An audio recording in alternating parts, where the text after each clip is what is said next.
Huh. We haven't seen our Sumeru friends for a while now. Paimon wonders how they're doing. Let's go to Sumeru City and catch up with them.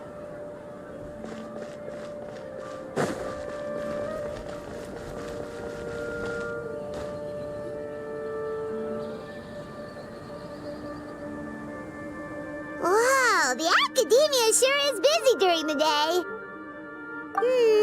But where should we go looking for people that we know? Traveler, Paimon. Cyno! It's been so long since we last saw you!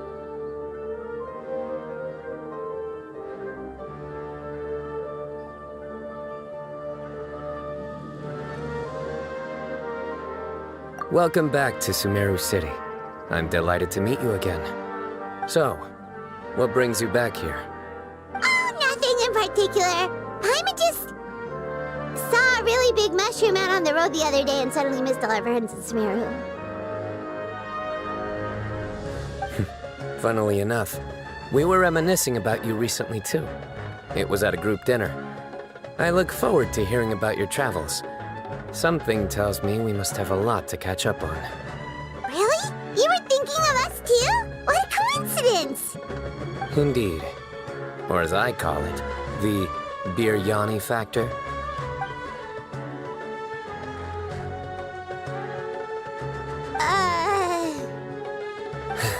You really want me to say the rest? Okay.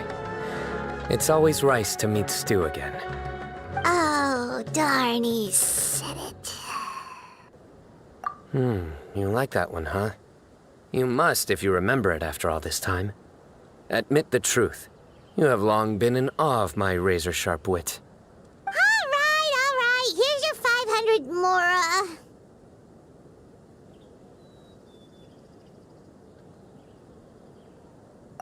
Paimon's never making a bet again. Paimon really thought Cyno would be able to hold back on the jokes. They say people can change, but maybe that's just wishful thinking. Ah, so this was technically my fault. In that case, I'll treat you to some sweets later. Anyway, I'm actually investigating a case right now. My mind is focused on work, which is why I didn't complete the joke at first. A case? What happened? Nothing major. But after finding out who was involved, I decided, on reflection, to handle this one myself. Need any help? We only came here to hang out, so we've got the time. You may as well take us with you, and then when you're done, we can, Such enthusiasm. Are you worried I'll forget about treating you to some sweets if you're not around to remind me? What? No! All right, was it really that obvious? Obvious enough. Still, it's a fine idea. You are the heroes of Sumeru. It makes perfect sense to work together. All right, follow me.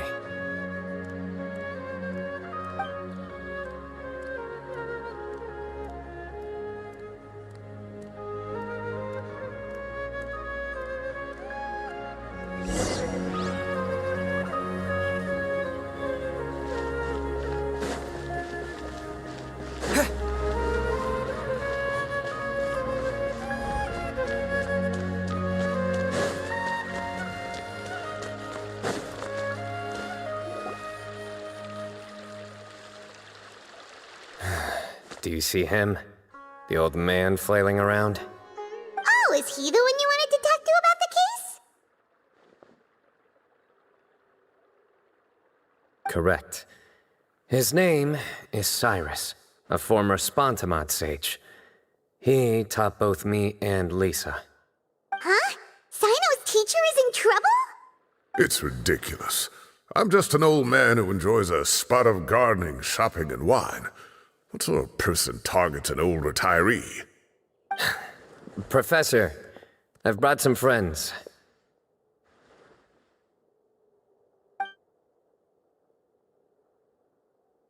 Ah, Cyno. Now who do we have here? Hold on, let me think. A flying fairy dressed in white? A youth who does not seem to hail from this land? My goodness. You must be the legendary traveler in Paimon. I've heard all about what you've done for Sumeru. Wow, looks like we're really famous. I've told him about you before. You are my friends, after all. That's right. Let me summarize the situation. A couple of days ago, Professor Cyrus suddenly received a threat letter. A threat letter? Exactly. Who sends a threat letter to an old man like me, for goodness sake? This is the letter in question. Cyrus, I have uncovered your secret. If you wish to prevent it from going public, leave 10 million mora at the back door of the cafe. Secondly, don't come looking for me. You'll never find me. But I will always be watching you and all of your secrets. Finally, if you dare to report this to the Matra, there will be consequences. Wow, they sure didn't mince their words. Clearly, this person must be desperate for Mora. 10 million mora, what a joke. I'm just a single retiree with nothing to my name beyond the tomatoes in my garden. Where do people think I'm hiding 10 million mora, huh? In my tomatoes? There were no witnesses, so currently the letter is all we've got. So, Traveler, Paimon, let's put our heads together.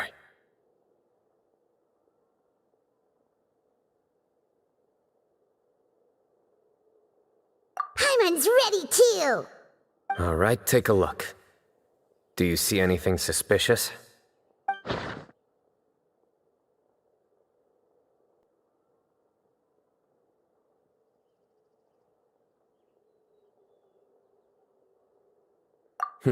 Very good. The paper has a rather rough texture. It's not the typical kind you see in most books. Another thing is, some of these strokes look kind of blurry. Could there be an issue with the ink? Possibly. And I bet the paper has something to do with it. Most of the paper around here is much smoother than this, and the ink is absorbed quickly so it doesn't run. This paper, meanwhile, it's very coarse-grained. Almost as if it's made from some sort of plant matter. It's certainly not the same paper as we use in the academia, but the ink is nothing special. Just regular black ink that gets a blue tinge when applied to paper.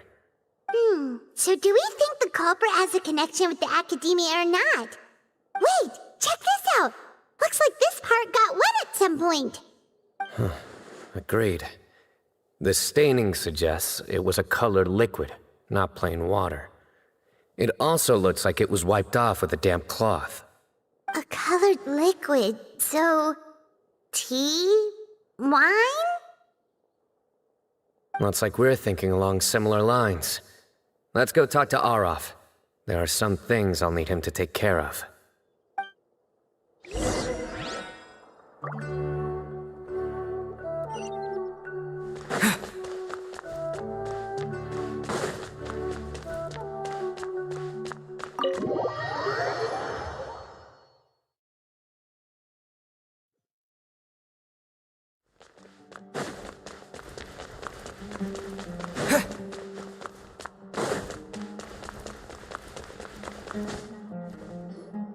Arav. Ah, there he is.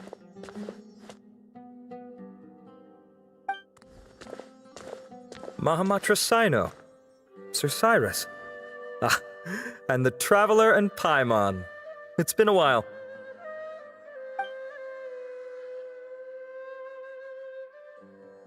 As such, I'm inclined to believe that the culprit in this case is a student at the academia. Somebody young and strapped for cash. Oh, one last thing. I'd start your investigation by taking a look at the cafes in the city. Oh, of course! You think the culprit spilled their coffee on the ladder, huh? They do look like coffee stains to me. Also, if I'm not mistaken, the letter is written on a type of scented paper that has aromatics added during the manufacturing process. the kind often provided as writing material for customers in cafes and taverns. Ah, of course. Yes, like they sell in the gift shops. I remember now. Zaha Hadid bought some a while back. She said she was going to use it as wrapping paper for a vase. Understood. I'll assemble a team to investigate the points of interest immediately. You have my gratitude. One last thing. Send some Matra to guard the entrances and exits of Sumeru City. And change into plain clothes. Don't let them see you coming. Will do.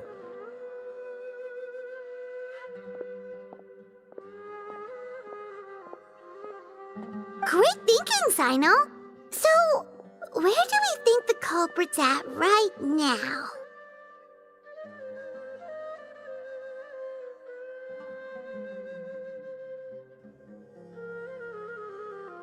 Yeah, they've probably been lying low at home waiting to see how Cyrus reacts. You're right, Paimon. Really? Which part? The culprit's approach. Whatever happens, they need this Mora. But just because they warned Professor Cyrus not to go to the Matra, doesn't mean they know what he'll do next. So, like you said, they need to wait and see. And crucially, the culprit said they'd be watching the Professor's every move. Huh? Wait, are you saying...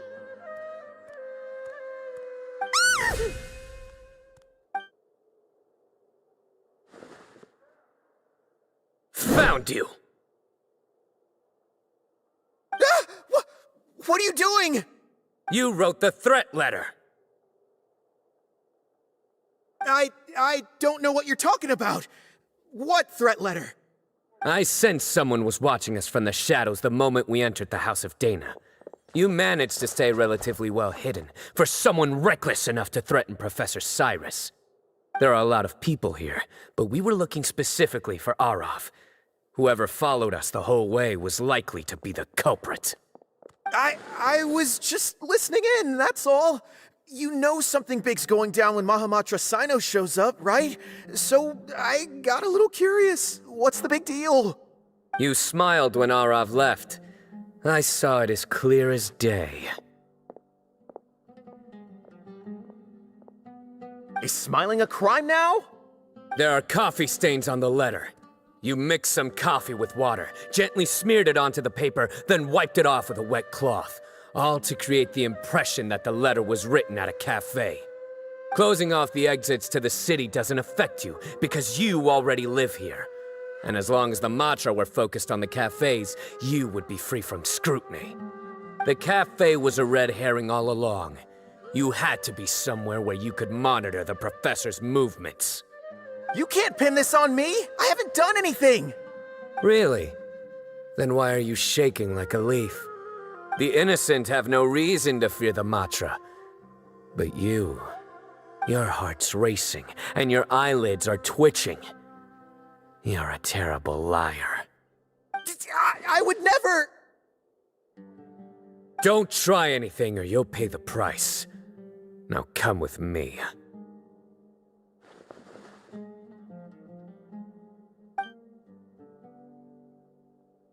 Well, that was over quickly. Cyno already caught the guy. You're telling me. One minute I go out for a quick smoke, the next minute I see Arav already on his way back to meet up with Cyno. Looked like a young guy, too. Couldn't have been much more than 30. But after what he's done, I'm afraid he's ruined his whole future. Everyone, it's all over. Gosh, that was so fast! The culprit's name is Uraka, a 16-year-old student in the Rataoish Darshan. Huh? 16? Cyrus thought he looked 30-something! We checked his records. He's 16, a third-year student. But he looks so old. Yeah, seriously! Foolish child. He's too young for the criminal life. What the devil drove him down this path? We questioned the culprit regarding his motives. Oh, just spit it out. Nothing can surprise me at this point. Very well. It's our understanding that Araka is a mediocre student who has been underperforming in his classes. He started taking extra tutoring to improve his grades, but developed a gambling habit around the same time and lost a lot of mora. Down on his luck, he went to the tavern for a drink and overheard some people chatting about Sir Cyrus's comfortable retirement. They mentioned that he's always arguing about his tomato plants with some old woman on the street. Some old woman on the street? Goodness gracious. Has that rascal attended a single one of his classes? That old woman is Kasharwar's very own professor, Zaha Hadi.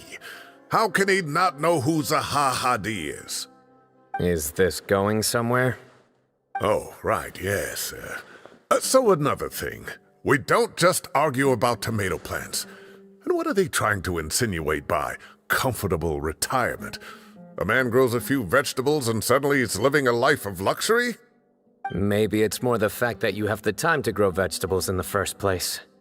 Araka mentioned he'd heard a rumor, alleging that Sir Cyrus illegally obtained a large sum of money from the desert before retiring and kept it for himself instead of reporting it to the academia. Araka believes this money to be the reason why Sir Cyrus hasn't kept up with any academic research or other projects since his retirement. And given your advanced age, he thought you'd be an easy target to blackmail. Oh, Araka. I'm at a loss for words. I'm so angry I don't know where to start. People make up rumors all the time. I am quite confident that Professor Cyrus has never embezzled a mora in his life. Arav, you'll have to find some excuse to interrogate Araka again later. I need you to deliver a few firm fistfuls to him on my behalf. I completely understand how you feel, Sir Cyrus, but I'm afraid that course of action goes against the Matra's principles. Professor, there's no need to be childish about this. Oh, come on. I was clearly joking. Okay. Where does this go from here? The academia will determine the appropriate disciplinary action against the student.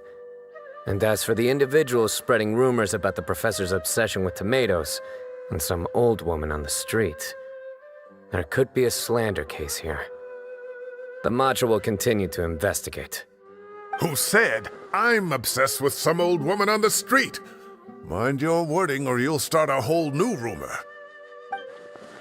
You seem confused. Oh, don't you understand? Uraka is just a young boy who made a very rash and very stupid decision based on some groundless rumor he heard. Besides, I didn't actually hand over any mora to him. The whole thing sounds a lot worse than it is.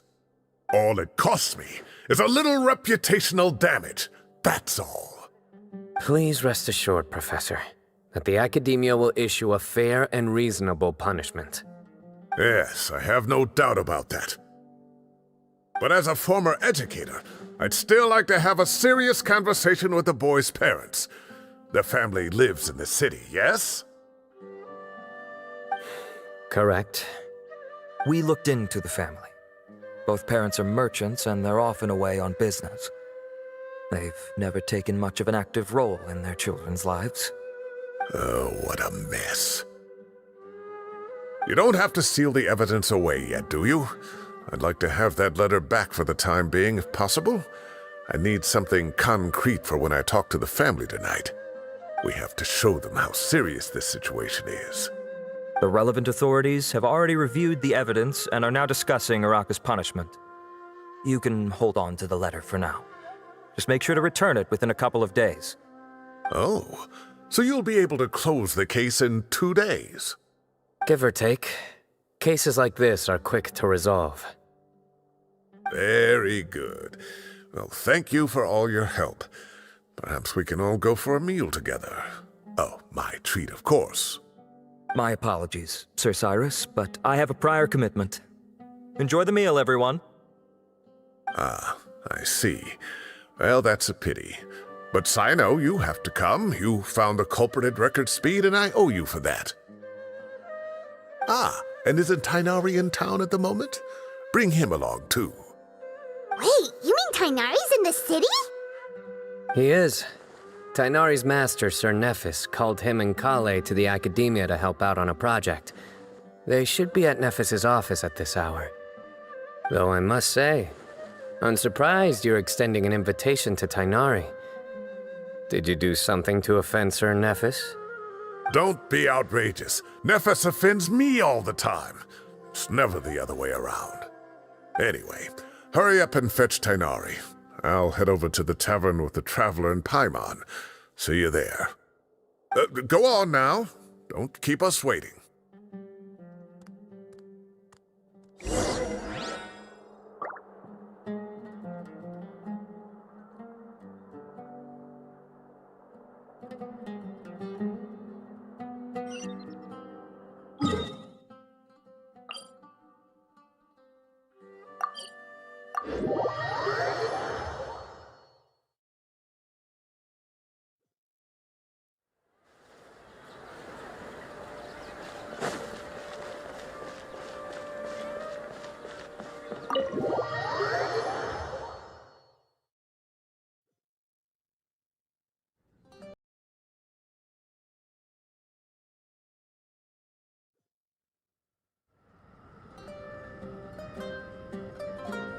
Not to brag, but we never had problems like this at Ratawa Hist back when I was still teaching. And if you don't want to take my word for it, you can ask them.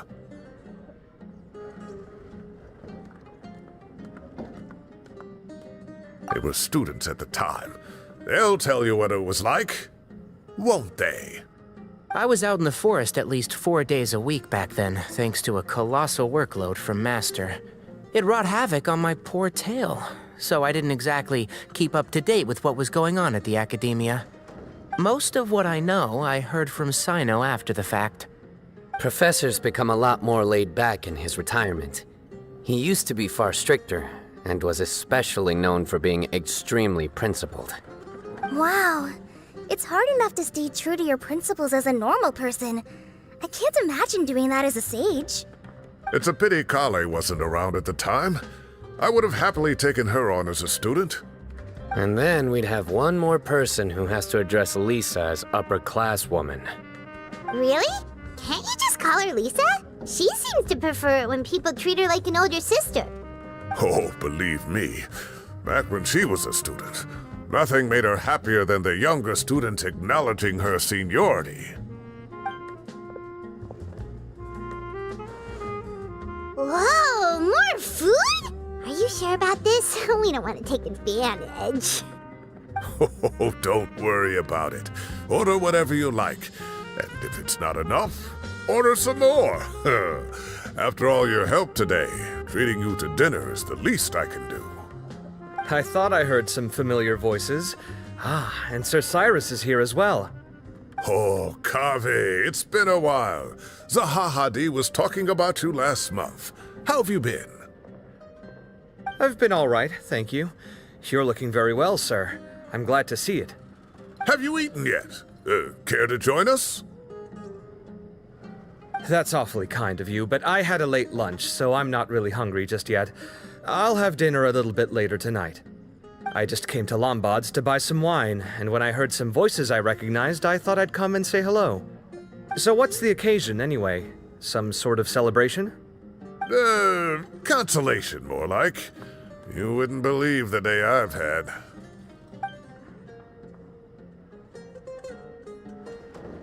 Sounds like things have really gone downhill since I was there. My whole time as a student, I've never heard of anything remotely like that. I can't believe how young the guy is. What are his parents going to think? Young people are always more susceptible to making rash and ill-advised decisions. Their minds are still developing. It's just an unfortunate fact of life. But still, this boy has some nerve. Just look at what he wrote. Oh, it makes my blood boil. Wow, yeah. Jeez. I will always be watching you and all of your secrets. And then he just followed you into the house of Dana? If this were my son, oh, he'd get the scolding of a lifetime. Oh. Luckily, I'm also an extremely principled person. Kave! Your order's ready, sir! Coming. I'll have to get going. Have a nice evening, everyone. I'll catch you all another time. Okay, bye-bye! Here I am. The coffee beans are in here too. Yep, it's all there. I'll stop babbling away now. Let's eat before the food gets cold.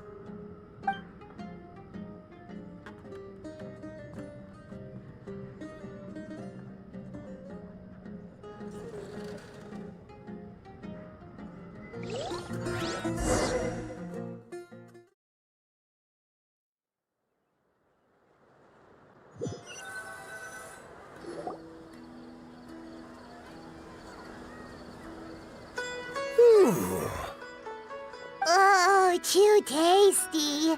Paimon's belly is about to explode. Oh, mine too. I'll have to walk home to burn some of it off. Thanks for dinner, Sir Cyrus. Master Tainari and I will bring you some homemade herbal tea next time. It'll do wonders for your sleep. Well, I look forward to that. In fact, could I trouble you to bring a little extra for the other old folks on my street? I'll be the envy of the neighborhood. No problem at all. I'll pack some up and bring it over. I'll see you all later. I better head home now and tend to the crops. Good night, Professor. Don't let those tomatoes keep you up too late. Hey, my tomatoes are serious business. I am not about to be beaten by Zaha Hadid. Anyway, I'll be leaving now. Don't stay up too late now, children. I bid you all a good night. Take care.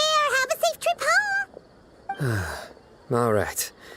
Now, we finally have some us time. What do you mean, us time? Nama saya Arjom Ketuko. I was talking with Saya Tainari and tidak pernah Kale, buat jihad and since we all have some melakukan free time, we thought we could all go camping together. Think of it as our way of welcoming you back to Sumeru. Camping? Oh, that sounds fun. Paimon's in.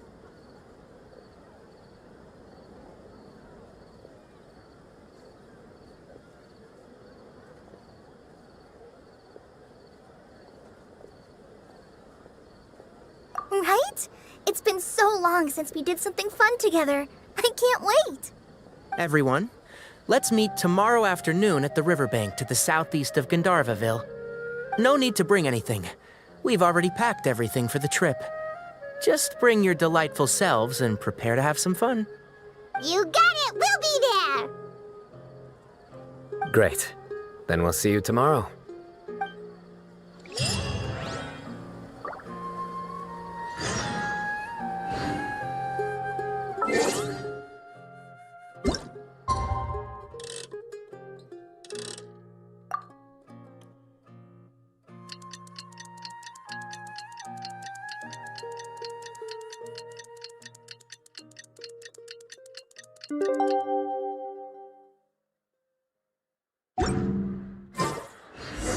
Time to set off. Let's...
the game, you set up the tents already.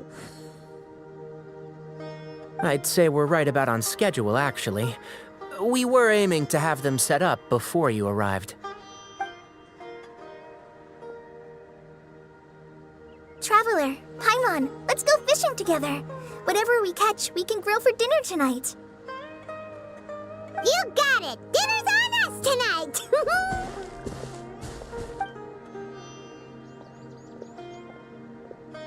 I hope I can contribute too. The other forest watchers gave me some fishing tips a little while ago. I'm really looking forward to giving them a try.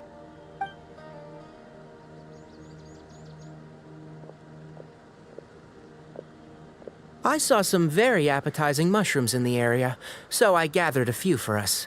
I'll leave them here along with some fresh fruit. Wow, camping with a forest watcher is the way to go!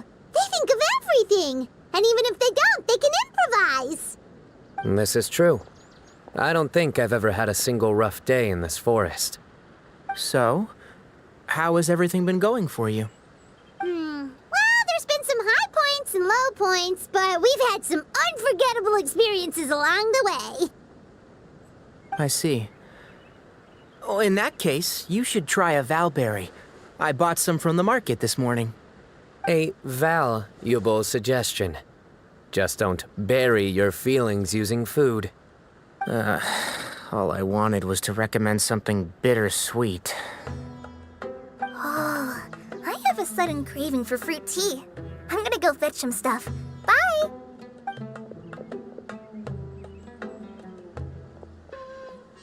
She sure made a run for it.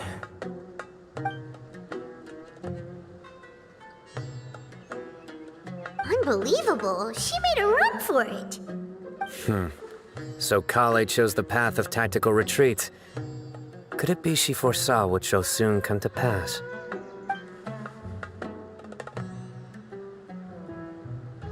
My dear friend, you know what I am about to say.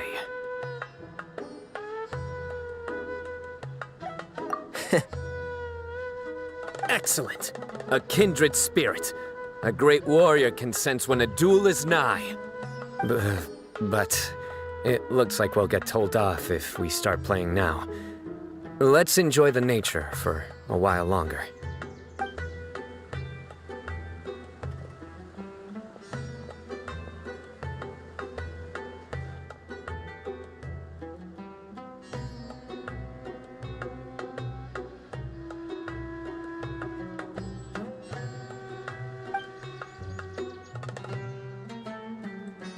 We got a bite!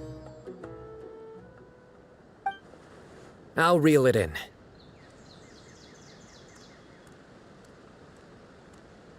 Firewood, spices, snacks, and drinks.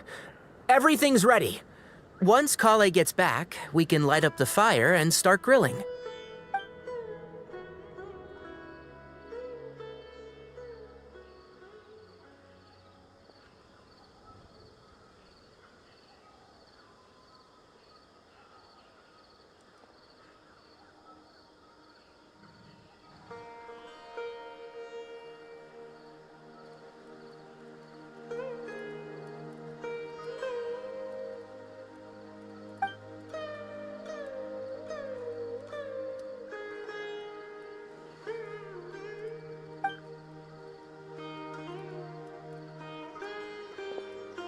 There are 3 tents.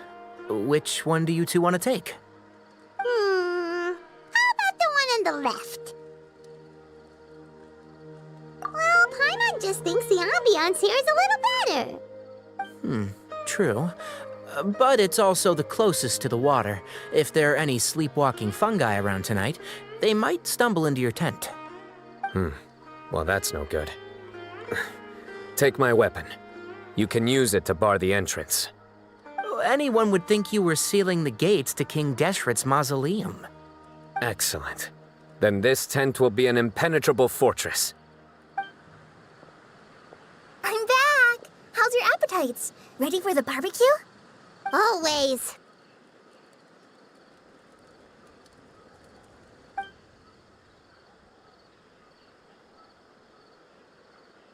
Oh, Oh, it smells so good. Paimon's drooling. Someone sure is desperate to eat. I think it's time to add the seasoning. How do you like your skewers? Well done? Medium? Rare? Wait, what? Isn't that just for steaks? Hey, if it works for steak, maybe it works for other things too. Medium well for me. Okay, these are about ready now then. It'll be a few more minutes for anyone who wants theirs well done.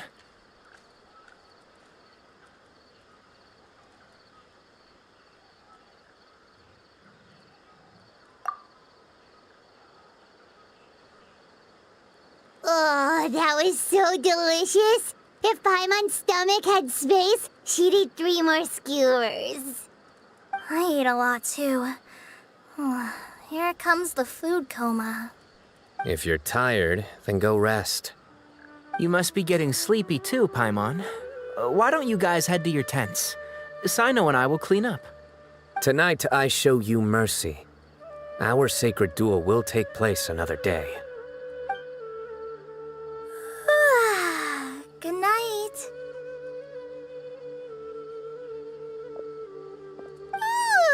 Paimon's struggling to keep her eyes open. Oh, don't forget this. The Staff of the Scarlet Sands. Wait, you were actually being serious about that? It's a very powerful weapon. Try it.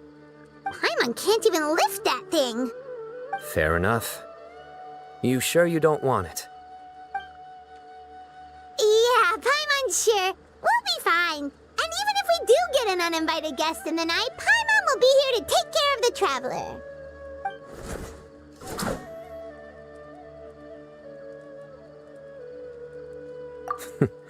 That reminds me of a parting king of invocations.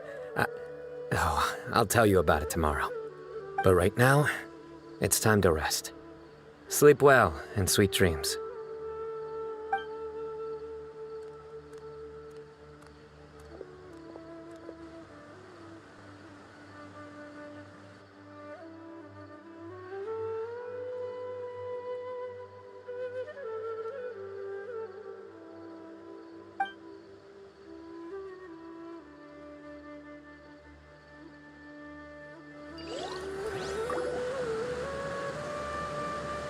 I think they should all be here. Traveler? Paimon?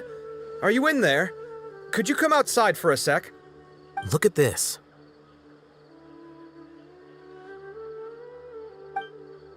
What the? What's this sword doing here? Is it supposed to keep out intruders? Evidently. Huh? Who is it? Oh, what time do you call this?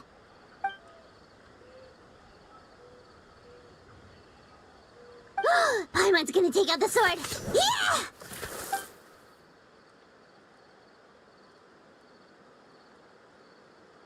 Oh, hey them, Kave! What are you doing here? It's the middle of the night!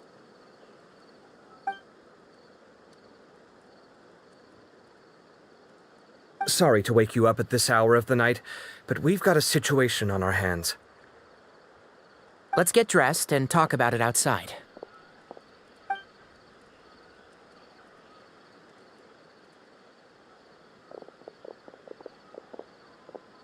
Something has come up. And since it pertains to Cyrus and Cyno, I deemed it essential to inform you all. Whoa, back up. Let's start from the beginning.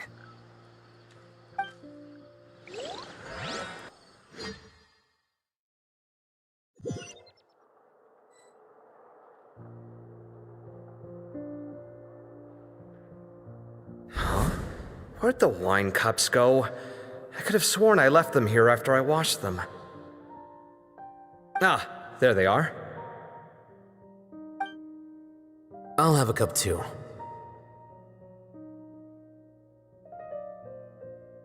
Can you see if the cookies are still on the table?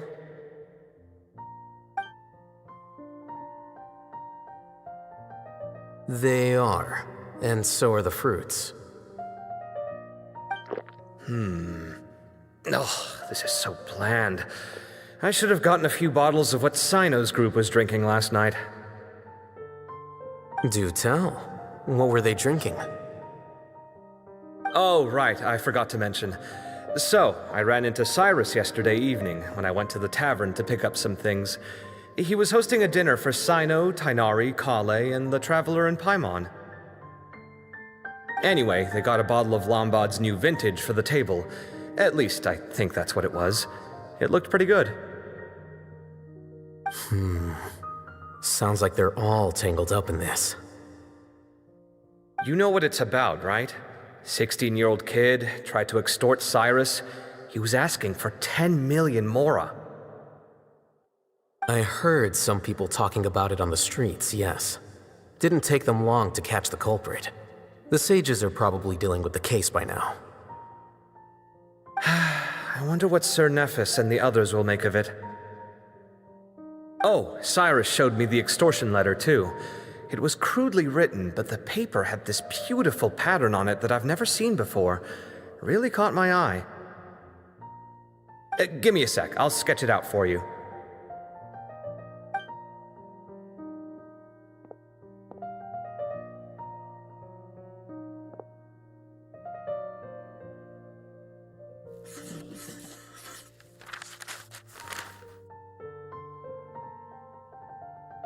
Okay, done. Take a look. You see what I mean? I don't think I've ever seen writing paper like this around before. God knows where the culprit got it from. Interesting. These are all motifs associated with the tribes of the desert. What? Really? Take this, for instance. Looks like an outline of a spire, similar to the kind found on some ancient palaces. And the crisscrossing and mirroring here, I recognize that too. It bears a striking resemblance to an ancient emblem, one that hasn't been used in a very long time. Whose emblem is it? It's the emblem of the Temple of Silence.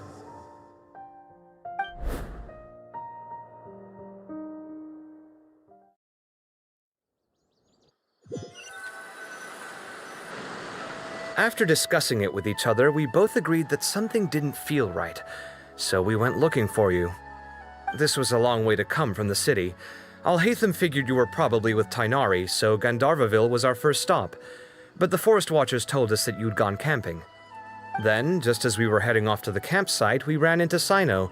He said he was on a supply run. We exchanged a few words, and then he ran off. Hold on. So what's the deal with that emblem you were talking about?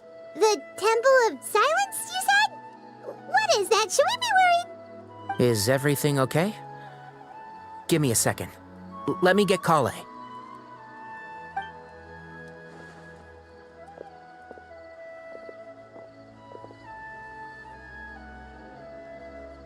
So you've never heard of the Temple of Silence? Well, to put it simply, it's an organization that has existed in Sumeru for over 1,000 years.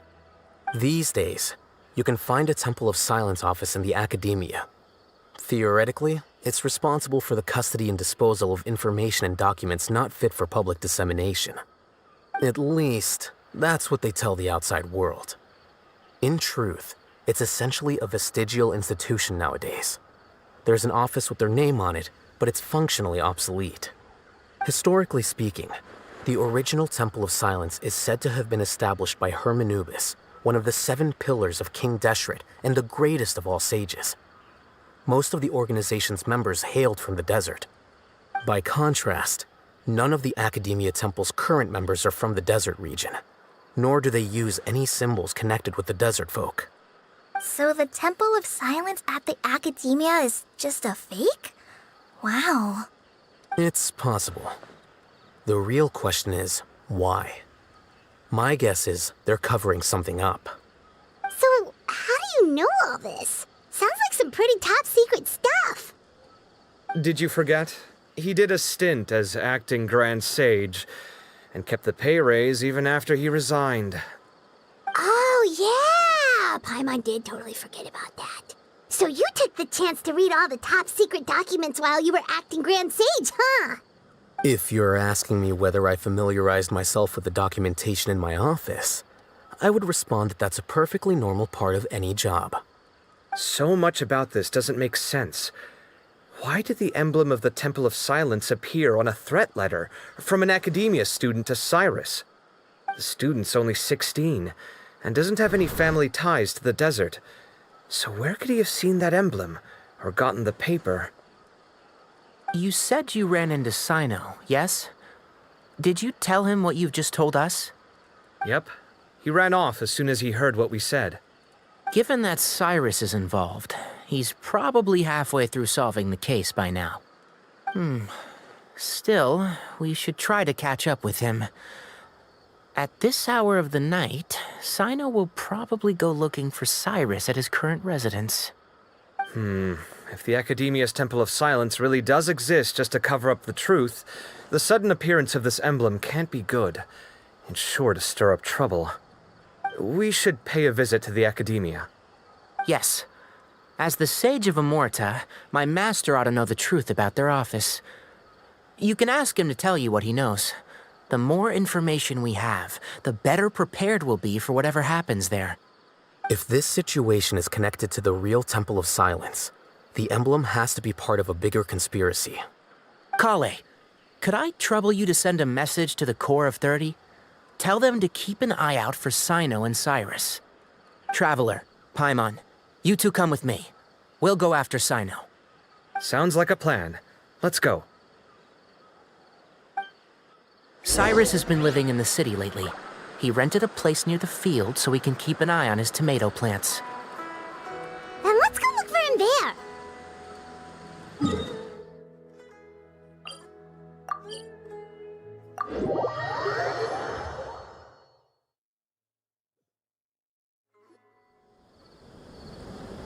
Here we are.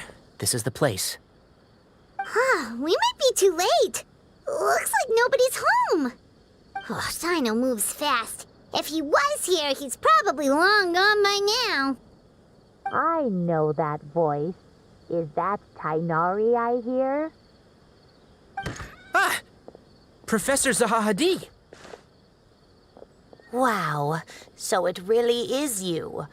My goodness, whatever is going on tonight? We're looking for Cyno. So, he's already been here. Yes, not long ago, in fact. He knocked on my door and asked if I'd seen Cyrus today at all. I told him the old fool left early this morning, and I hadn't heard him come back. So we went to his place, and would you believe it? He's gone.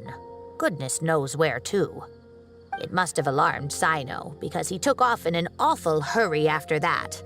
He never did explain what this was all about. How serious is it? Well, if Cyrus isn't at home... Oh, it sure doesn't sound... Did you hear that a student recently tried to extort Cyrus? Why, yes. When I left the house that day, I noticed he was watering his flowers in the field in complete silence. He had a piece of paper clutched in his hand, and he looked lost in thought. I could tell something was troubling him, but he wouldn't tell me what it was. If Cyno hadn't happened to visit him that day, he'd probably still be holding on to that thing.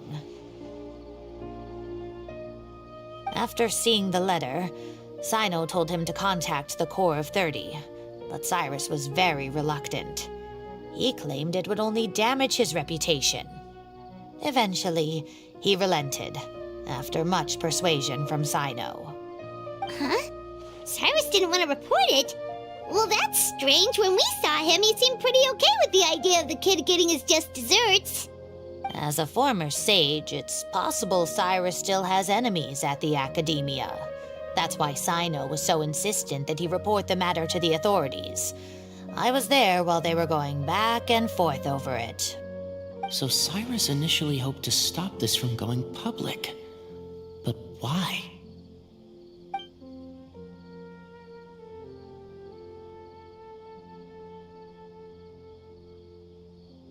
Oh dear, what on earth has that old fool gotten himself wrapped up in? Oh, I do hope he's not in danger. Oh, I almost forgot. Cyno left me this letter to pass on to you. He wrote it when he came by earlier. He realized you might come looking for him. Thank you. What does it say? Let Paimon take a look!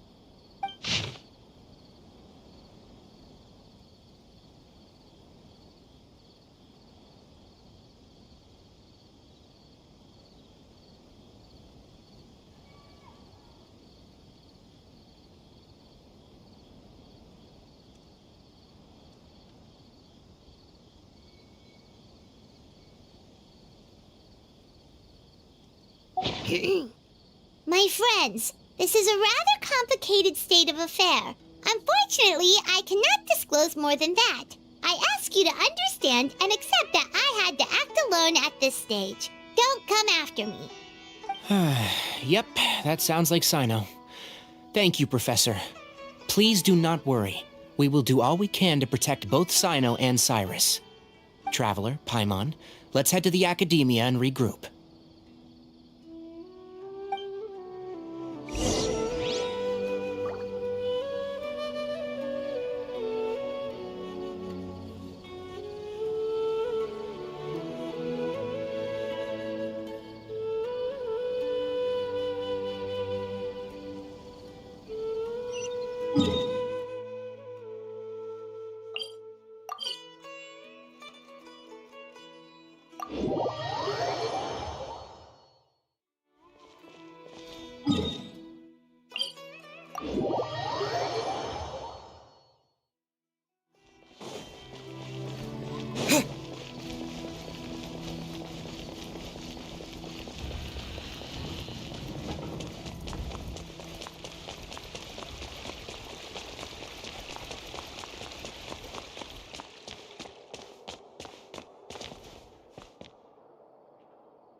You're here? I thought you were going after... Ah, I guess you lost their trail. We went to Cyrus's house. No one was there. Cyno got there before us, but he was long gone by the time we arrived. He didn't say where he was going? No, he left us a letter and told us not to go after him. Can't say I'm surprised. Typical Cyno. Anyway, some updates on progress on our end. I drew the emblem from memory again, but in more detail this time.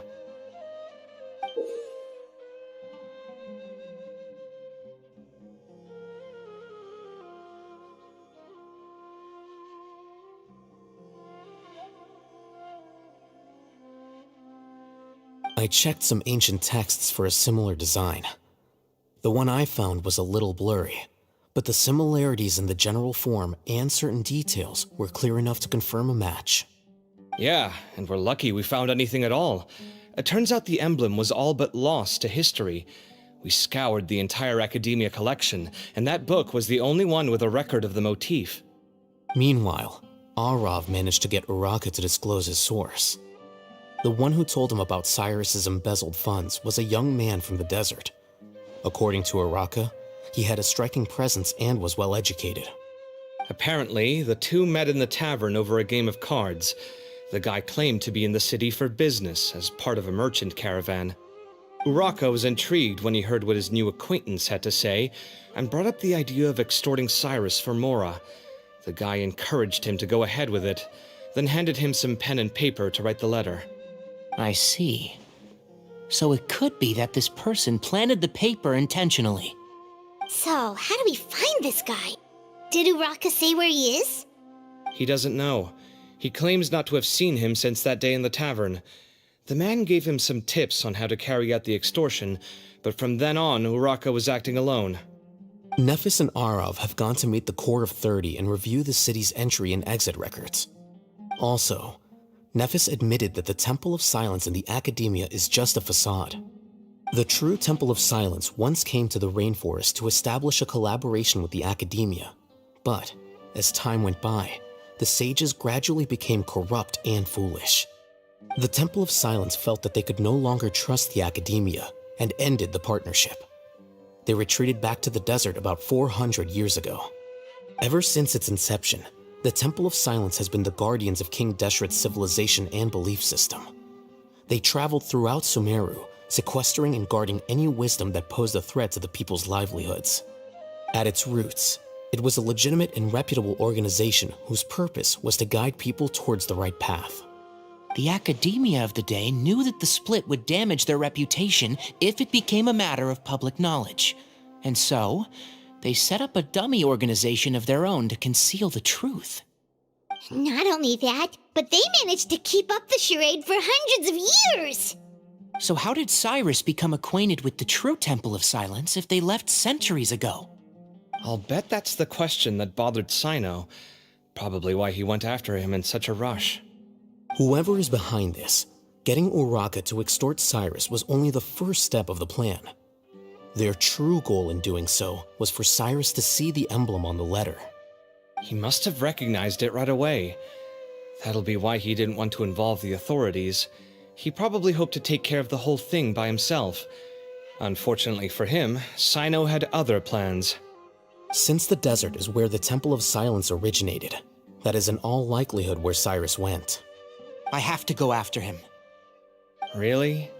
Are you sure that's a good idea, with how you respond to the heat? Why don't we send someone else? I should be fine, as long as I bring plenty of water.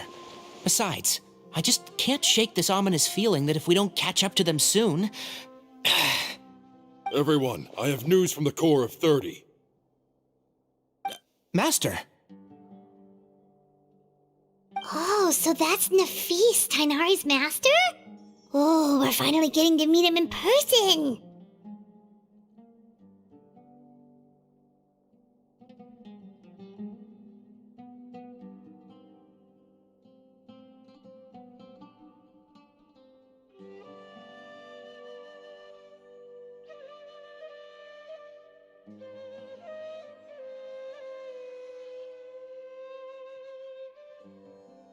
It's a pleasure to meet you, Traveler in Paimon. Several independent eyewitnesses have reported seeing Cyrus and Mahamatra Cyno leaving the city at different times. Both were heading in the direction of Caravan Rebat. I was going to suggest that you join forces with the Core of 30 in this case. However, as I'm sure you've already heard from Alhaitham and Kaveh, the Temple of Silence is involved. The Academia has made a number of decisions throughout history that I am ashamed to talk about. It may well be that no better choice was available to them, but those actions are nonetheless a stain on our legacy. I won't attempt to make you understand the Academia's perspective. Now is the time for action. I understand where you're coming from, Master. But I'm afraid the situation might be more complicated than we thought. I think we need to keep a low profile, or risk making things worse. Good point. If Cyrus is involved with the other side, or worse, if he's fallen into their hands, and...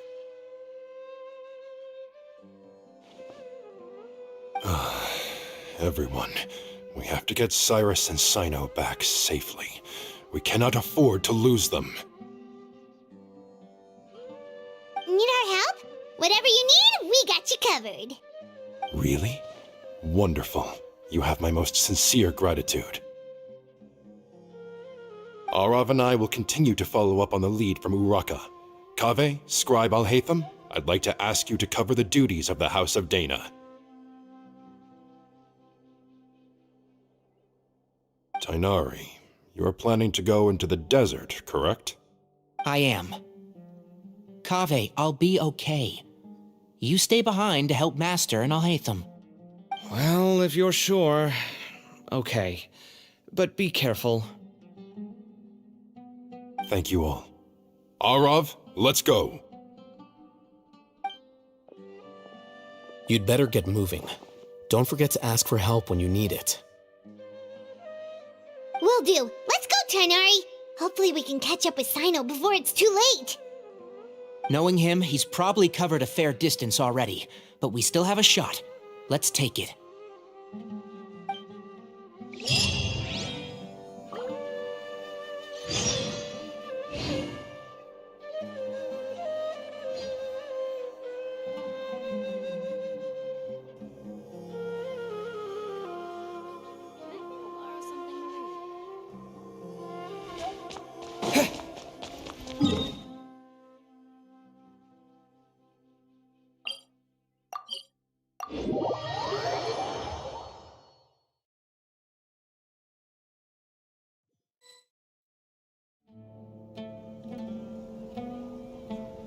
Okay, we made it to Caravan Ribat.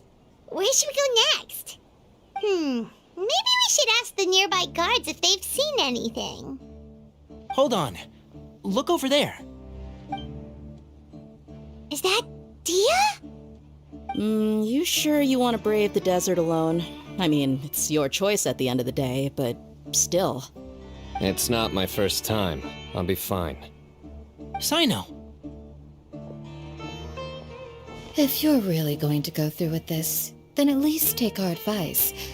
When you're packing for your trip, budget for 5 days more than you plan to spend out there. Makes sense. Okay, I'll go get ready. Thought we might find you here. You're trying to retrace Cyrus's steps, aren't you? Didn't I tell you not to come after me? I thought I had a good lead on you. Well, sorry, but we never agreed to that. Why would you go off on your own like this? Nothing personal. It's just a complex situation. And I'd rather not involve anyone else if I can help it. Takes a special kind of person to get Cyno chasing them all the way out to Caravan Ribat. But why so coy today, huh? You only gave us his age and description. Why can't you reveal his name? Is he Sumeru's most wanted or something? Oh, also, hey guys, it's been a while. Dia and Candace! So nice to see you. Actually, seeing all of our friends is the whole reason we're here. You're looking well. Glad to see it.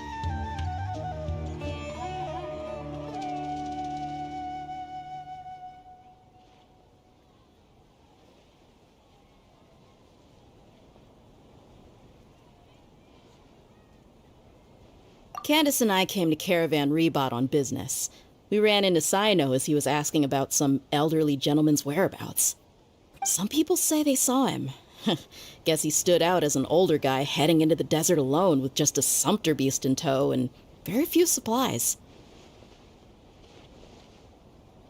That's gotta be one heck of a story there.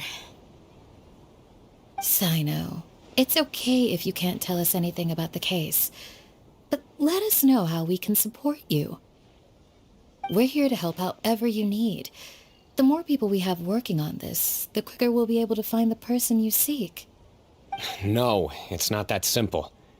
If I'm right, he'll be doing everything he can to avoid us. We spoke with Zaha Hadid. From what she said, it's pretty clear that he wants to try and solve this on his own. It won't be easy trying to find him in the desert when he's deliberately trying to cover his tracks. Sounds like this is far more complex than we imagined. Still, if he started from Caravan Ribat, the chances are that his route took him past our village. You may as well ask if anyone there has seen him. My thanks to you both. Once this is resolved, I will find a way to repay you. Come on. No need to get all serious. Just buy a round of drinks next time we're all in the city or something. That's a deal. All right, so, you all set? Yes, we'll handle it from here. Thank you again for your help. I don't take it for granted. All right, then we'll leave you to it. Just remember, if you change your mind and need some reinforcements, we'll be here. And don't think you'd be imposing. You can depend on us. Don't worry, we'll keep him out of trouble.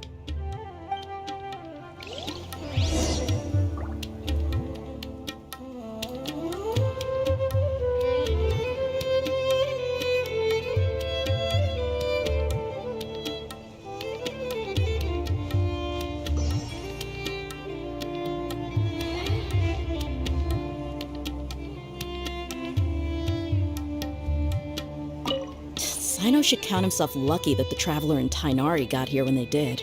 What was he thinking, trying to play the lone hero? The desert tests the character of all who enter it, and only those with wisdom and courage shall prevail. But take heart. With his companions by his side, no harm will come to Cyno.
Welcome, travelers. All who seek rest will find it here. I should start preparing for the next on-site investigation.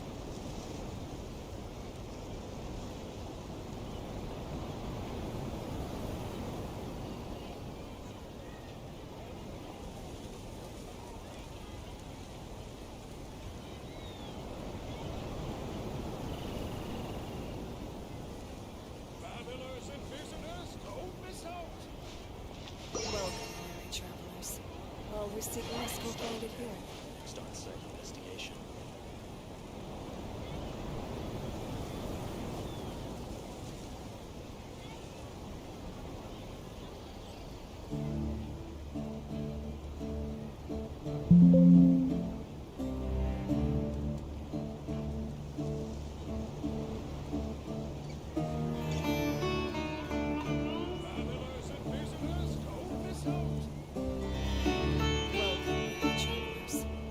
Seek rest will find it here.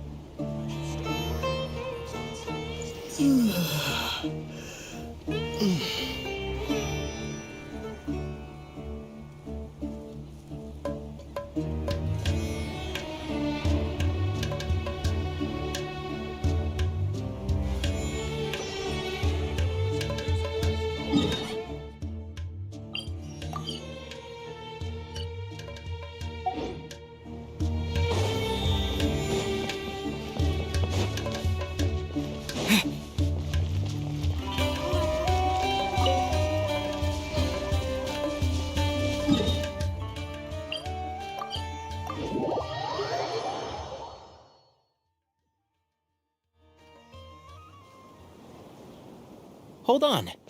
There's a few things I'd like to clear up. Go on. So, after you left the campsite, we had a longer talk.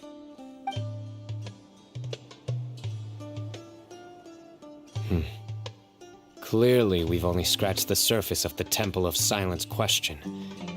It doesn't surprise me at all that the one in the academia is a fake. Do you have any connection with the Temple of Silence? I do. I trust you're all aware of the spirit that gives me my power. Hermanubis, the original founder of the Temple of Silence. Due to my unique constitution, I was put through a number of trials in the desert when I was younger. Later, I met the professor, and he brought me to Sumeru City. But my memory of that time is hazy. I can't recall much. It's a good thing that Kaveh noticed the emblem on the letter. Without that, I don't know if we would have connected the dots and realized there was more to this case than mere extortion.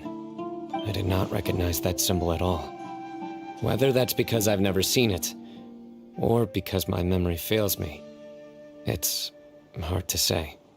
Yeah, you're right. Thank goodness for Kaveh, and for Alhaitham's diligence during his time as acting Grand Sage.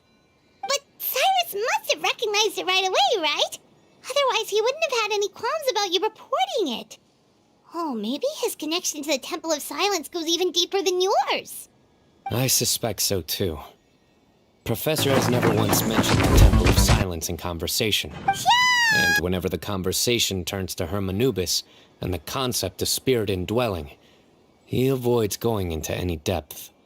Well, speaking of avoiding things, you do realize, don't you, now that we've caught up with you, you're stuck with us for the rest of the way.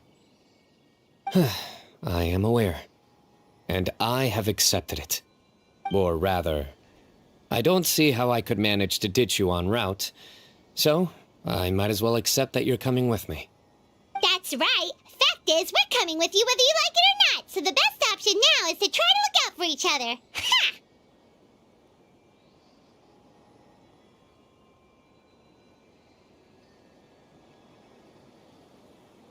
Fair enough. Then at least let me buy you a drink once we're back in the city. Works for me. All right, off we go. Let's start by seeing what the guards here can tell us.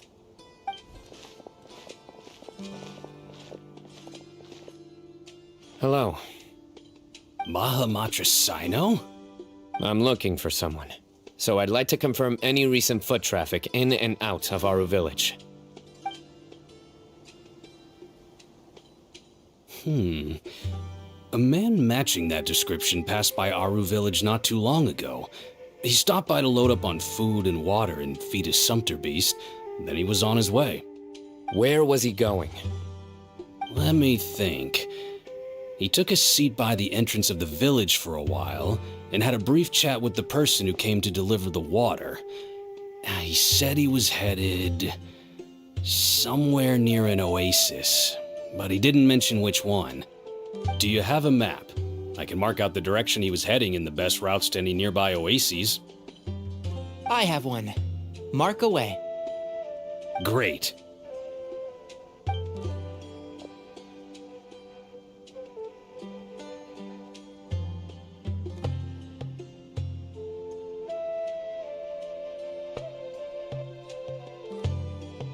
There you go.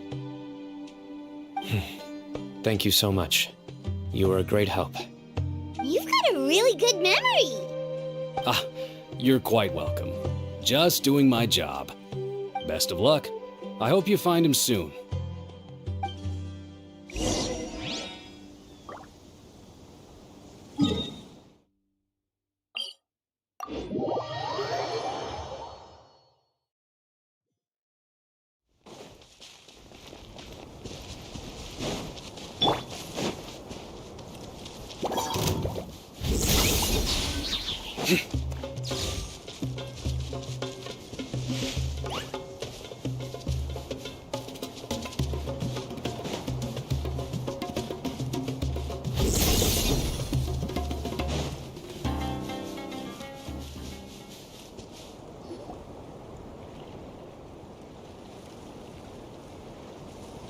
Hold on.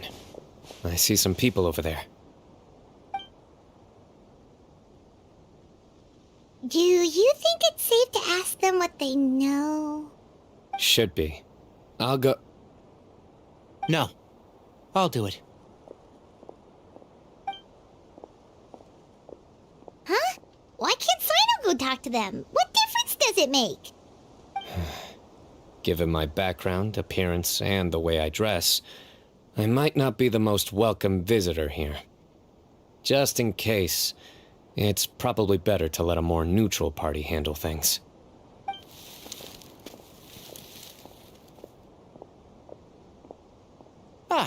Hello there. I hope I'm not interrupting. My friend and I are looking for an elderly man who's gone missing around these parts. Any chance I could ask you a couple of questions? Oh, a missing person, huh? Sure. What do you want to know? I'm just wondering if you've seen him. Let me give you the details.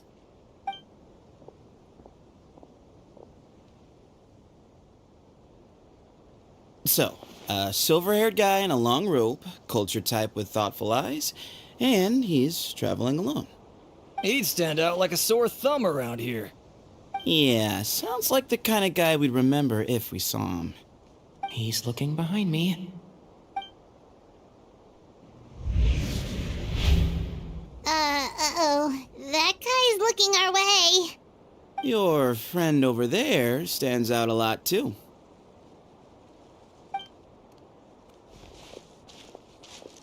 Hey, aren't you Cyno, the General Mahamatra? Yes, that's me. You don't seem surprised that I recognized you. It wouldn't be the first time. Oh, you're the one looking for the old man who's gone missing, aren't you? I have a bad feeling about this guy. Someone's on edge. You don't trust me much, do you? No need to hide it. I understand why you're wary of us. Still, you came to us asking for help. Do you want it or not? I thought you were a group of merchants. Seems I was mistaken. Your henchmen don't look like much, but something tells me they put up a better fight than most mercenaries. Hey, hear that, guys? You're my henchman now. Suits me, as long as I get paid for it. Just cut to the chase already. I'm running out of patience. All right. Come with me. All of you.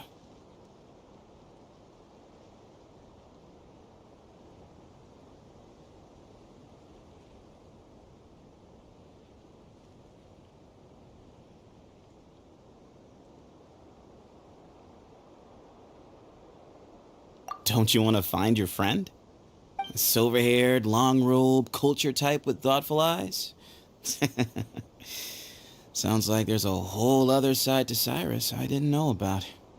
So you know where he is? Just follow me. I'll take you to him.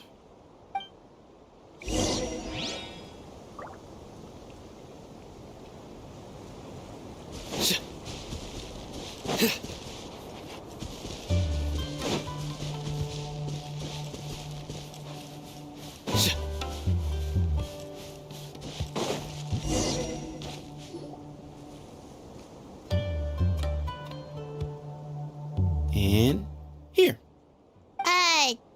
What? Where are you looking? There's nothing here! Please step back. Whoa! Something's coming out of the ground!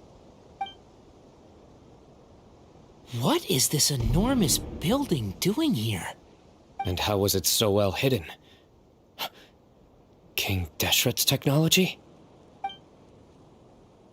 Wait, hold on, who are you guys really? Is this the Temple of Silence? So you're a member? All good questions. There'll be plenty of time to address them later.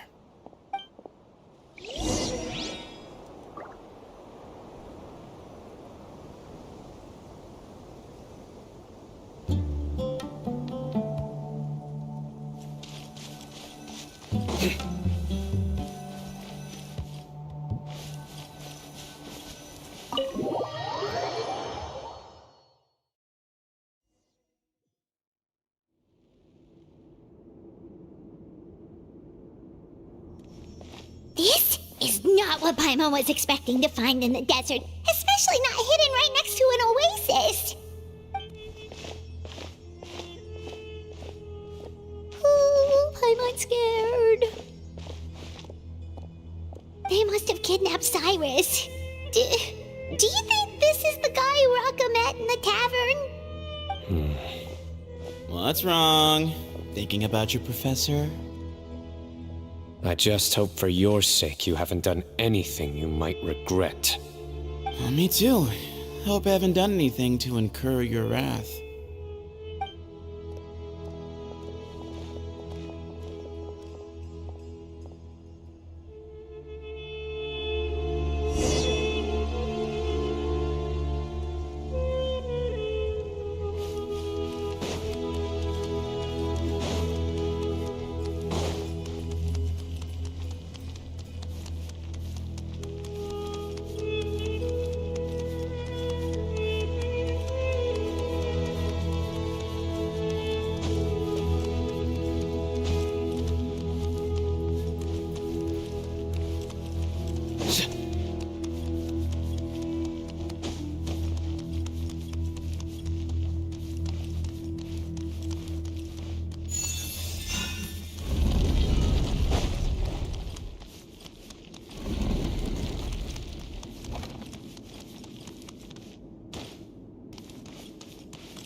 Alright, you can wait here for now.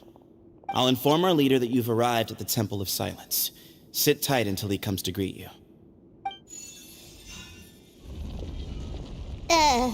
So he's just gonna leave us here unattended? Maybe we're not being kidnapped after all. They can't have been at the oasis by chance. They were waiting for us. Whoever the leader is here, they were obviously counting on us showing up. So this is the Temple of Silence. After leaving the rainforest, they hid themselves here? Hey, look! That guy's coming back. Don't worry. Someone will come and call for you soon. What's your name?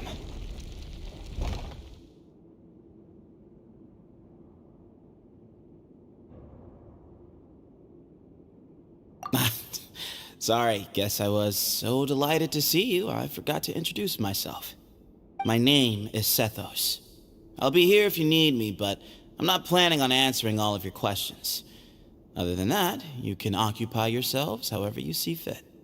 So we're free to explore by ourselves? Yep. I mean, I'm not worried about you running off.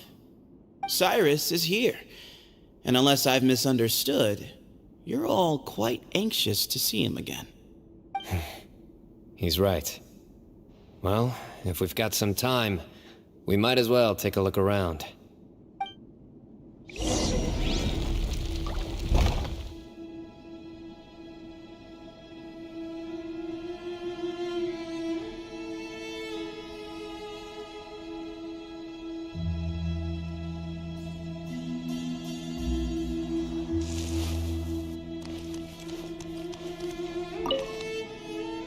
Hey, Sethos!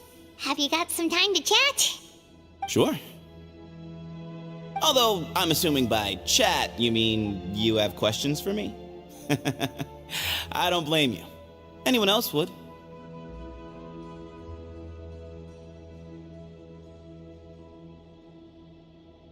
Not often. The Temple of Silence is a place of quiet and solitude. We don't get too many visitors.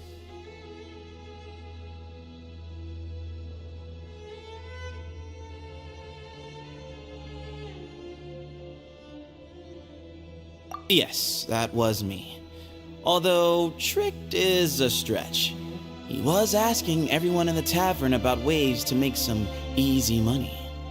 He insisted that nothing was off the table, even if it broke the law. So, I told him that Cyrus had embezzled a large sum of mora from the desert. So you framed Cyrus for a crime that he did not commit? No. That's not entirely true. Let me jog your memory. The letter just said that he had uncovered Cyrus's secret. It didn't say what secret that was.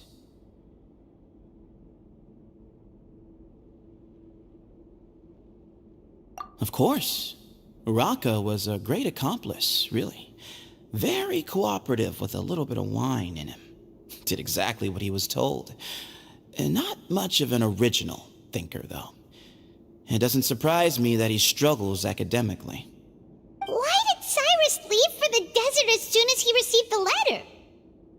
You'll have to ask him that one yourself. Certain things I can't answer for him. I'm neither judging nor defending him. All you need to know is that he recognized our emblem, and it was his own choice to take the bait. What kind of question is that? He's the General Mahamatra. Everyone in Sumeru knows who he is.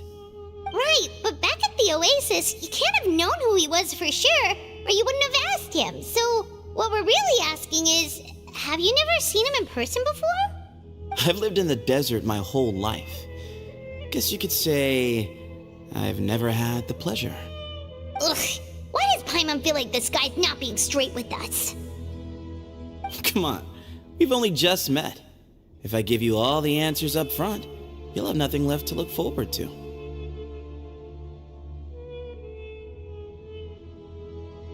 Nope, not once. Really? I have no need to go there. Not when the taverns are full of the Urakas of this world. Besides, we're well aware of what goes on at that place.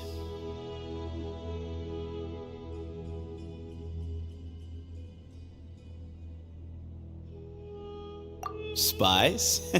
It's not as clandestine as that. The city gates are wide open. Anyone's free to walk in. You can find out all you need to know just by walking around town and hearing the word on the street.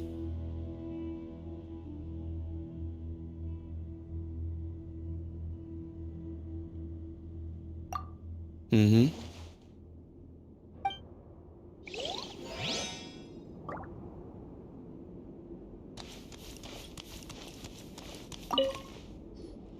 I never imagined that the true Temple of Silence would be hidden somewhere like this. We've passed through these parts before, but never noticed anything.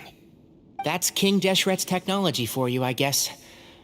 It borders on the miraculous. Amazing to think that it's been preserved intact all this time. We should be wary of our hosts. Still, at this point, we can be confident that the professor is safe and sound, so that's something.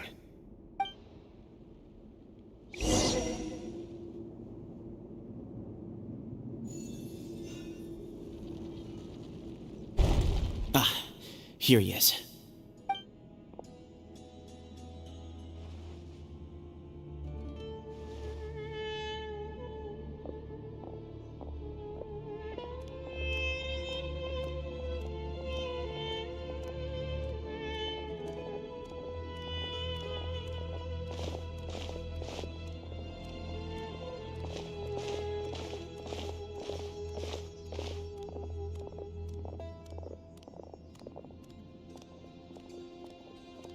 Grandfather, the person you wish to see is here.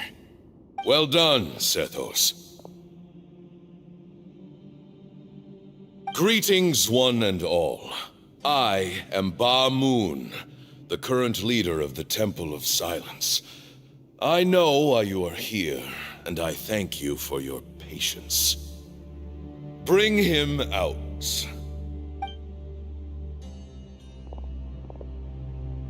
Professor!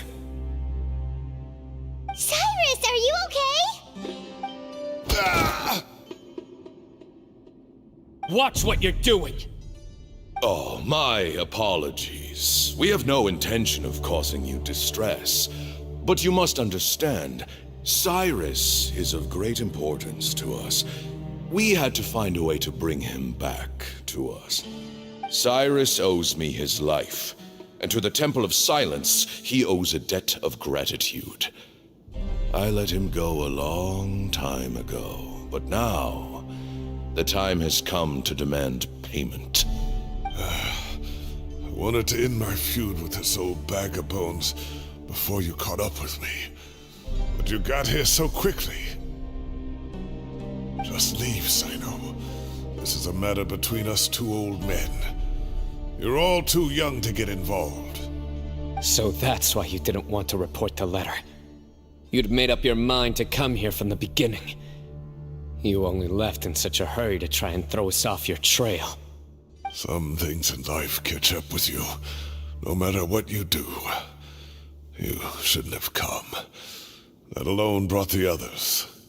Cyno didn't make us do anything. We came here for the same reason he did. To rescue you. We'd appreciate you telling us the truth. Otherwise, it seems a little unfair on everyone who had to stay behind. My secrets are secret for good reason. Bringing them to light can only lead to misfortune. You're afraid, aren't you?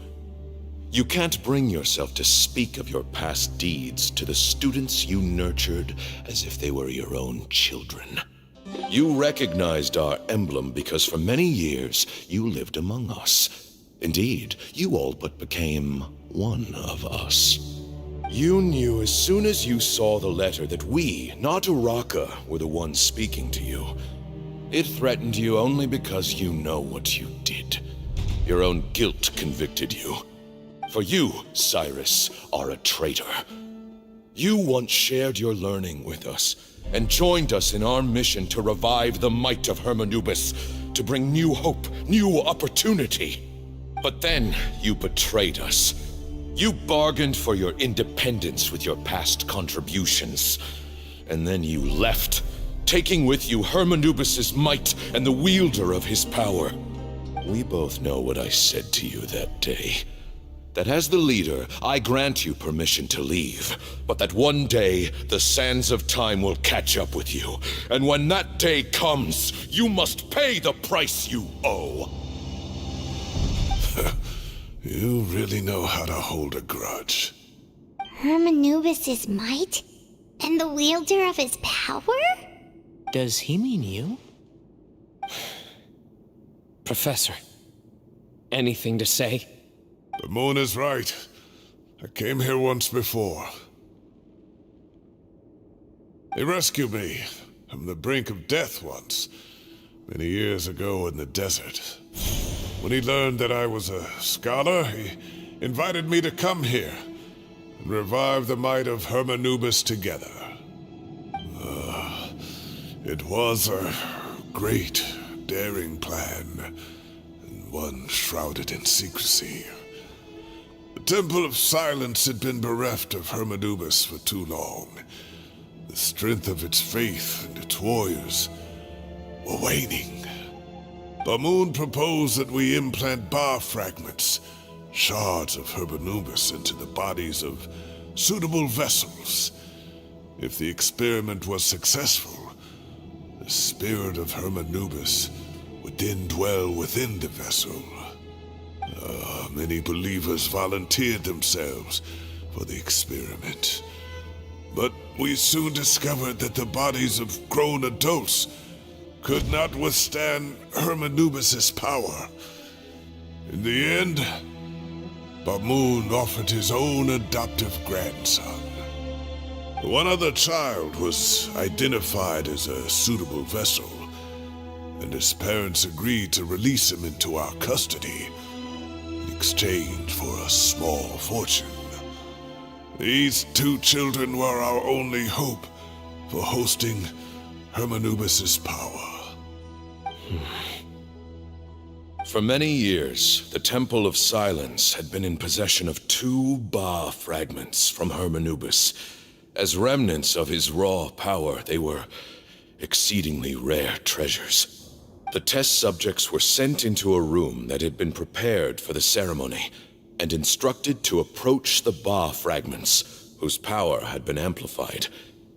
If, after some time, this power did not repel them, this would mean that they were suitable vessels. The original plan was for a 3-stage experiment: resonance, implantation, and recovery and observation. The resonance stage went quite smoothly for both candidates. As the 2nd stage began, I realized a decision had to be made. Should we implant the fragments one at a time?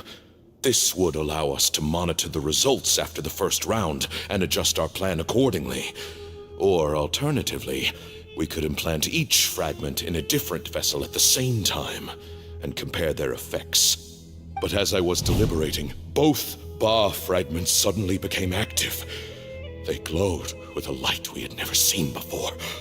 I knew that if they were not implanted right away, they would disintegrate and be gone from the world for good. Our 2 vessels had both displayed great promise by successfully resonating with the fragments. Under the circumstances, the thought of implanting both fragments into the same vessel seemed out of the question. To preserve our faith and our power, we implanted each of them with a single fragment. Ultimately, I ended the experiment and left, taking one of the children with me. In recognition of your past contributions, I chose not to send someone to hunt down and kill you both. Your lives were spared, but I have paid a great price for your betrayal ever since. I have always wanted to see you, Cyno. Losing you and your Ba fragment dealt us a devastating blow. We've been in decline ever since you left. I see. So that's how I gained my power. Look, in essence, I borrowed your Ba fragment for a decade or so. And now you are seeking justice. If you want to take my life, then so be it. I'm an old man now anyway. But you cannot lift a finger against Cyno. He is the General Mahamatra. Your actions would be seen as a declaration of war against the Academia.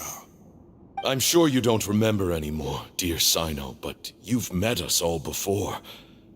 You were so young then, when we all gathered around and celebrated the revival of our Lord.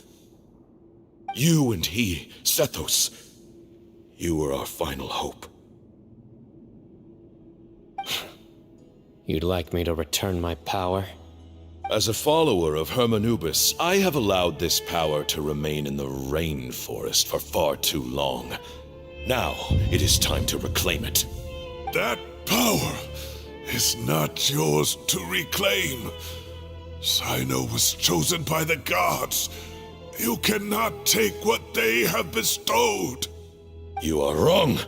Cyno was chosen, but he was not the only one. My child, Sethos, has the same gift as he. So those are your terms for freeing the professor? Despise me all you want. My sins are my own. The Temple of Silence is an innocent party. It is because of my foolishness all those years ago that the Temple's glory has waned. And now I must take responsibility for the decision I made back then.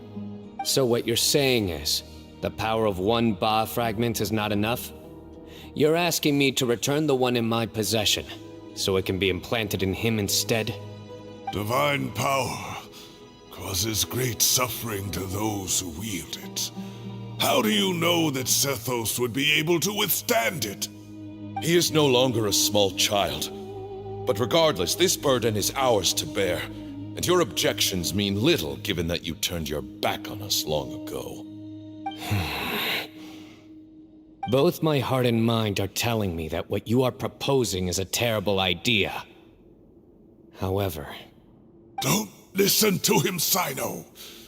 That power is no more yours to give than it is his to take. You have to understand. I know. But if this is a question of your freedom versus a fragment of power, then... there is nothing to debate. Sorry to interrupt, but in my view, there are a number of contentions here that still need addressing. Say that Cyno refuses to return his power, and you also refuse to release Cyrus. Then, we are at an impasse. I find it hard to believe that you went to all this effort without planning for that possibility. You're trying to gauge where we stand while keeping your remaining cards close to your chest. Well, my stance is, put the rest of your cards on the table. Then we can have a discussion. Wait, those ears. So, we have a descendant of the Valukashuna in our midst. Splendid! Fate smiles upon us after all. Everything we have longed for, Hermanubis will provide. Perhaps this very day we'll...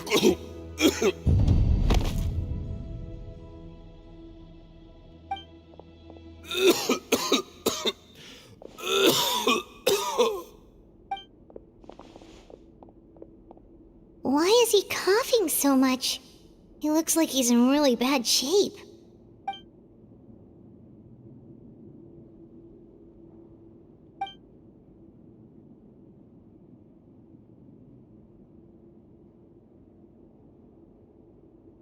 Pamoon, you... Take our leader back to his room. Sethos, you must... Grandfather, I know what you wish to say. Leave this in my hands. I don't like to drag out conversations, so I'll just cut to the chase. Had Cyrus not stopped the experiment all those years ago, the plan would most likely have been a success. The wisdom of Hermanubis would have been ours. Still, it's no use talking about what-ifs. We cannot change the past. I'm not like my grandfather. The Temple of Silence has a grand legacy and a sacred duty to fulfill. So it's somewhat inevitable for the leader to have an inflated sense of self. But I see things a little differently. I don't believe the temple has the same stature that it once did. Time has worn away at its prestige and changed things almost beyond recognition. So I'm not going to force your hand. You're all free to leave. Except for Cyrus. My grandfather gave him his chance once, and now I'm giving the rest of you yours. You have courage and wise judgment, kid. Reminds me a lot of Bamoon in his younger years. I truly wish that the temple would take an objective look at the academia of today. You've been to the city yourself. I'm sure you've seen that much has changed for the better, and things will only continue to improve. Why not consider cooperating with the academia once more? If you hadn't betrayed my grandfather, I might well be open to persuasion. But it's a bit too late for that now, Cyrus. Tighnari made a good point earlier. He said there has to be more to your plan than this, and I agree. All you and Ba Moon are after is the Ba fragment. The professor will accept whatever fate you deem fit for him out of a sense of guilt. I am the one who has a choice to make. And that's how it was always going to be. Ultimately, you want to trade the Ba fragment for the professor, correct? I'm glad to see you're giving it some serious consideration. I won't forsake my professor, nor do I intend to run from a problem that I must face sooner or later. Give me one night to make my decision. That works. Then I'll be waiting to hear your verdict, Cyno. Oh, my grandfather still has a fair few things he wants to say to Cyrus, so I'll be escorting him back now.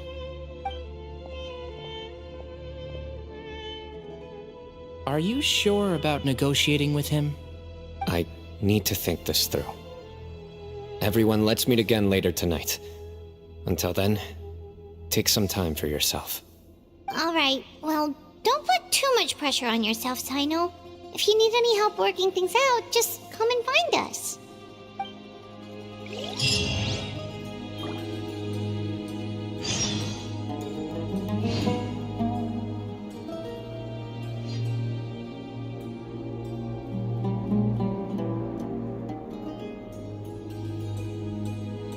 I do try to lighten the mood sometimes, but I'm not the best judge of other people's sense of humor.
I've taken some time to reflect on this. If I had to guess, Professor Cyrus came to the desert knowing that he would almost certainly never return. He's a stubborn man who tends to double down when he feels strongly about something. We won't get anywhere trying to convince him to escape. I agree. My master Nephis says the same thing. Once Cyrus makes up his mind about something, he won't listen to reason. So that's one thing. A few other things come to mind too. You've heard all you need to hear about the Temple of Silence, so on that, I don't have anything to add. My own memories of this place are hazy, though. Probably something to do with the overpowering presence of the Ba fragments. That might explain why I suffered from constant headaches and fevers as a child. I do remember having some fleeting moments of profound emotion when vague images would appear in my mind. But I don't recall much, only bits and pieces. I was still young then, and all I could understand was that there was a strong will inside my mind. Thinking back on it now, I suppose it was Hermanubis' way of trying to encourage me, even if we couldn't communicate. The power that came to inhabit my spirit was probably one of the cornerstones of their whole faith. So if the will and might of Hermanubis is a real, intangible thing, and they are its rightful worshippers, then... You're not gonna give in to their demands, are you? Surely there has to be another way!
No.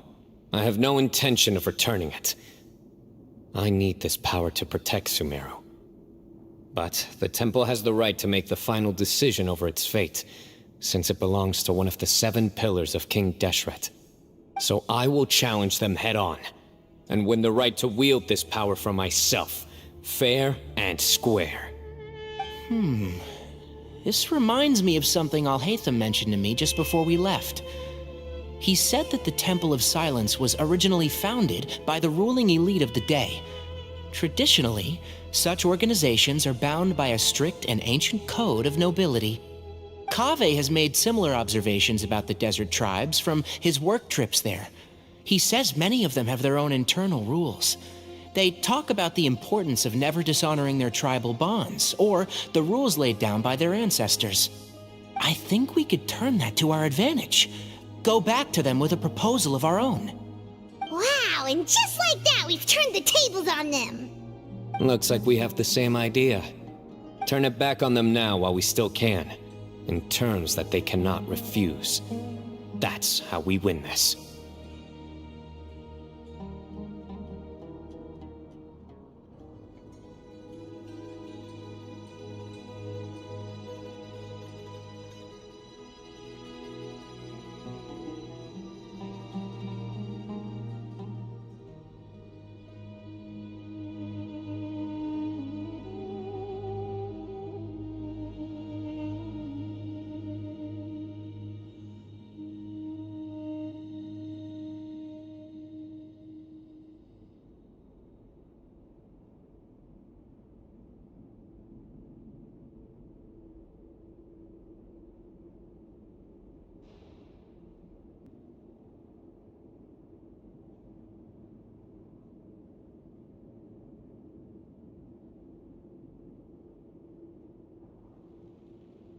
great.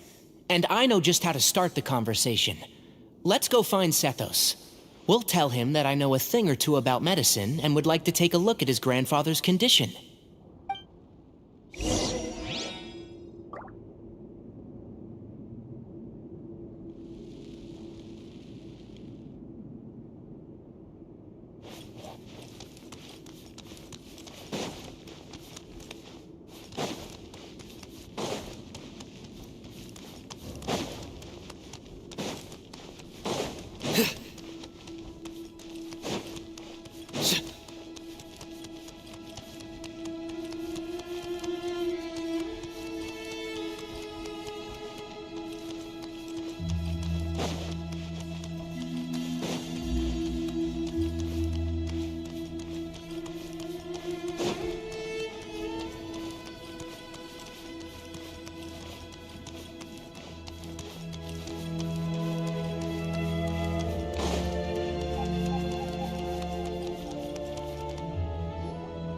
Sethos, let's talk.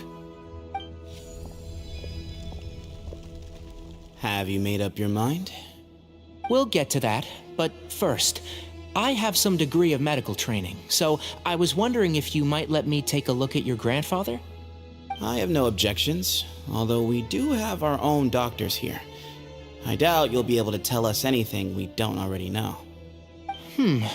Only one way to find out. Follow me. Keep your voices down. We don't want to disturb him.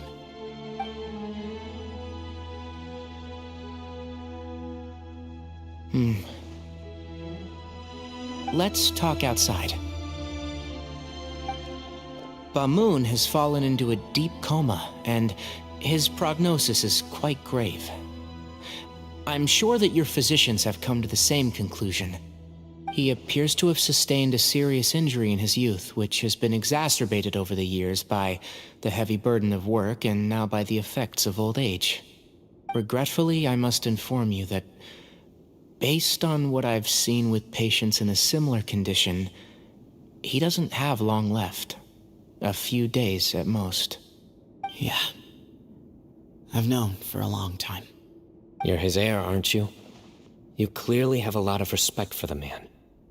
But you also see things differently. You have a broader range of concerns and a more pragmatic approach. So tell me how we can end this on your terms. Let's find a way to bring all this to a resolution while Bamoon is still alive to see it. That's what really matters to you. I know it. Yeah, there's no time to waste here. You know that better than anyone. You know, the two of you are actually in a very similar predicament right now.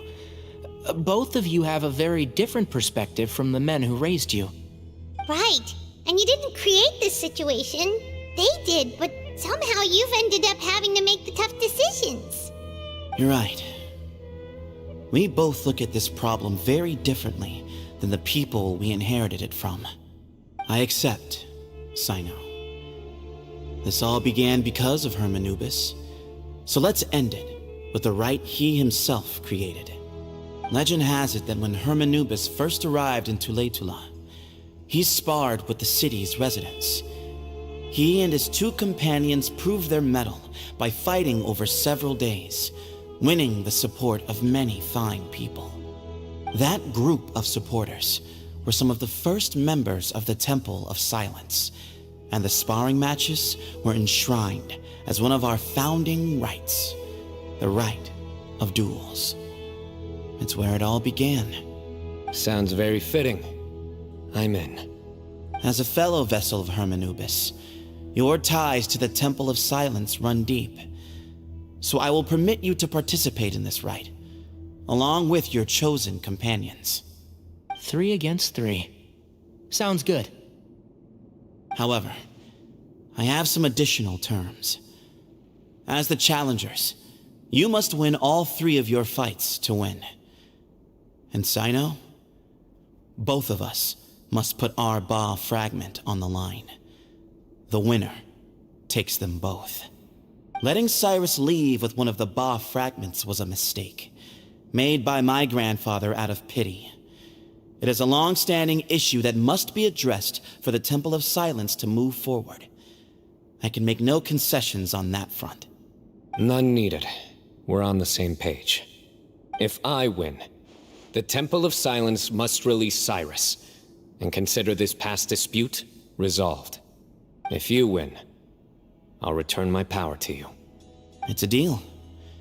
Then let's meet at the ceremonial hall tomorrow evening, 8 o'clock.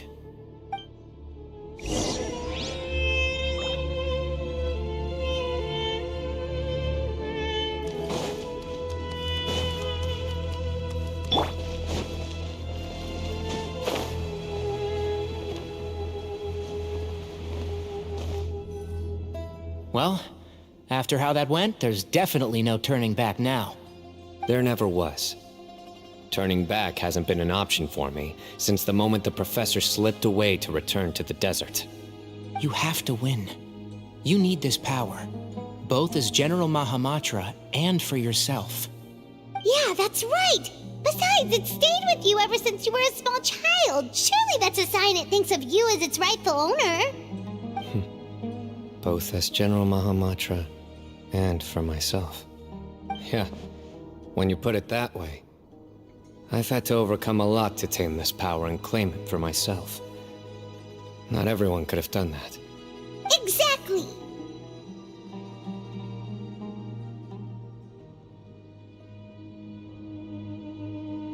The Traveler and I will never lose.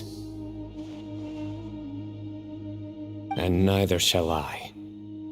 The desert was home to an ancient and great civilization that, for a variety of reasons, fell out with the civilization of the rainforest. It's just as Dia said.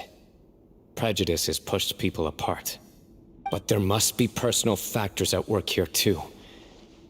I can't shake the feeling that Bamun cares for many more things than he lets on. And I don't think that Sethos is any kind of villain. He's just doing what he thinks is best. Tomorrow, everything will be resolved.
We gather on this day to perform once more the rite of duels, with the greatest of all sages, Lord Hermanubis, as our witness, for his power and authority is present in our midst.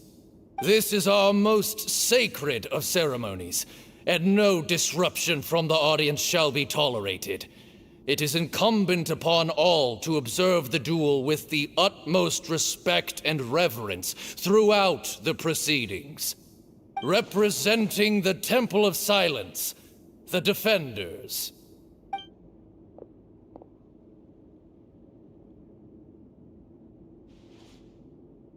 Grandfather, you're here.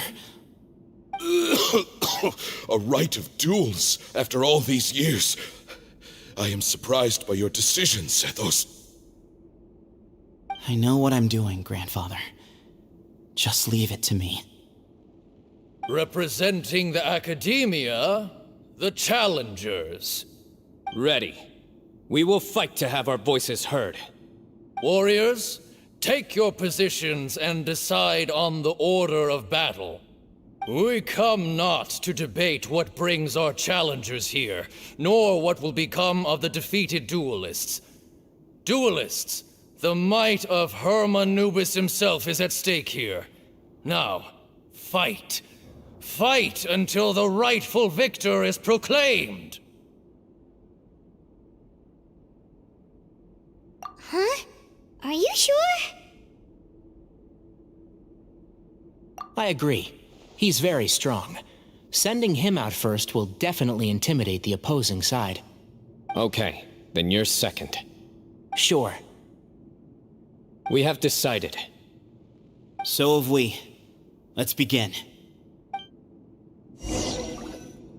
Duelists of the first bout, please step forward.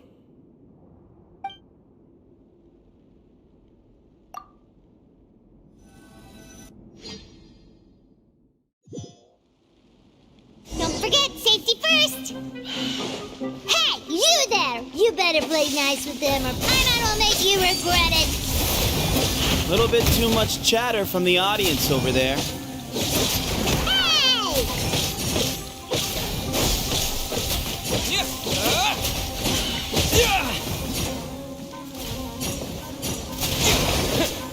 Hey! A swift end to the first bout. I now invite the duelists of the second bout to please step forward. When you're both ready, you may begin. Let's begin. Watch out! He drank plenty of water before the bout, so he should be fine. Who do you think you are? Yeah.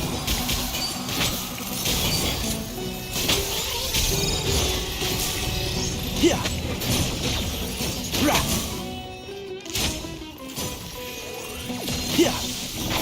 can't see?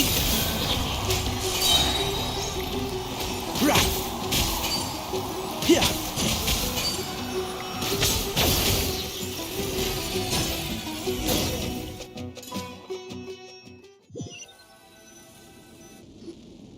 Thus ends the second bout. We will now move to the third bout. Duelists, please step forward. I'm ready. So am I. This is the final stage of the rite. I remind you both that the terms you agreed upon in advance are binding. When you're both ready, you may begin. I am Sethos, vessel of Hermanubis, grandson of Bamoon, the leader of the Temple of Silence. For many years, we have kept our covenant with Lord Hermanubis by guarding the secrets of King Deshret. And even in our darkest hour, when we could not see a way forward, we chose not to abandon hope, but to embark on a brave new experiment so that we might prevail. We earnestly sought Lord Hermanubis' wisdom and power, longing to see his spirit and his light descend upon us. Now, I will fight to become the rightful wielder of that power! I am Cyno, General Mahamatra of the Academia, student and successor of Cyrus, the Sage of Spontamod. I fight in defense of my power, my professor, and my nation. And you, I think you left some things unsaid. This is a sacred duel, and Hermanubis is watching. So bare your soul. Everyone, old and young, fit and frail, they're all waiting to see how this duel will end. My grandfather is a wise leader. He is also known to be a ruler who is not afraid to get blood on his hands. I understand his beliefs well, and I know what he expects of me. But our faith has held us back for too long. After I grew up, I went to the rainforest once, and I saw for myself the people of the city. Times have changed. The people of Sumeru are happier and more free now than in the past. I thought about this as I stood at one of the tallest points in the city, gazing down at the streets below. Then I thought of you, Cyno. You and I both wield the same power, but the lives we lead could not be more different. Each Ba fragment of Hermanubis stands for something different. Might, glory, one of many other secrets that have yet to be revealed.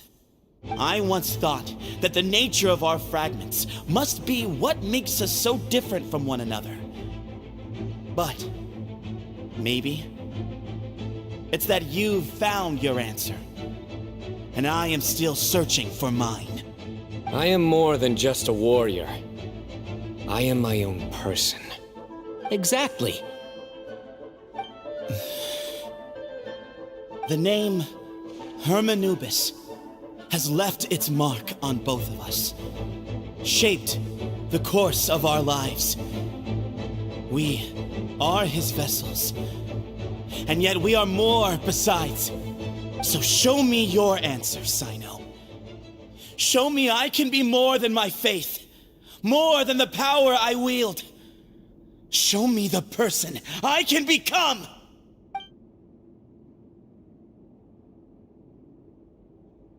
Bring it on!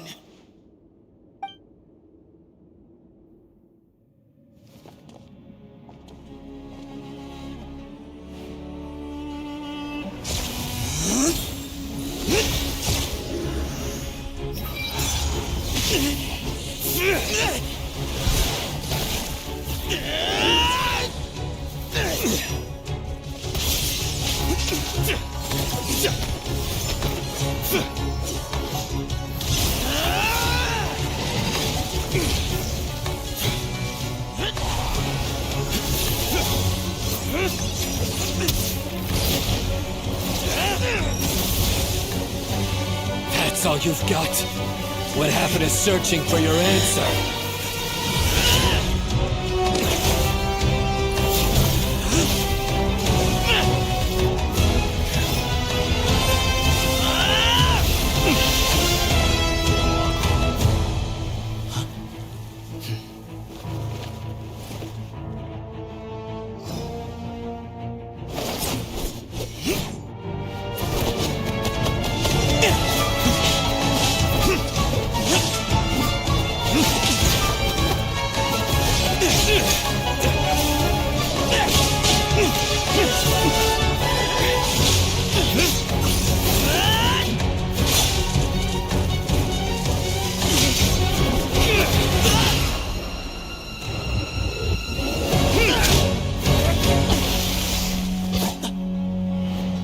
Fight's over.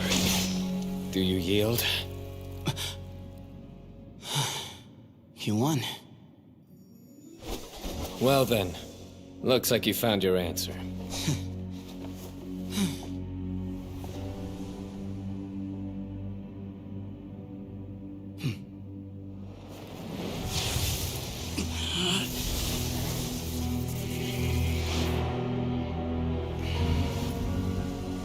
I give his glory to you.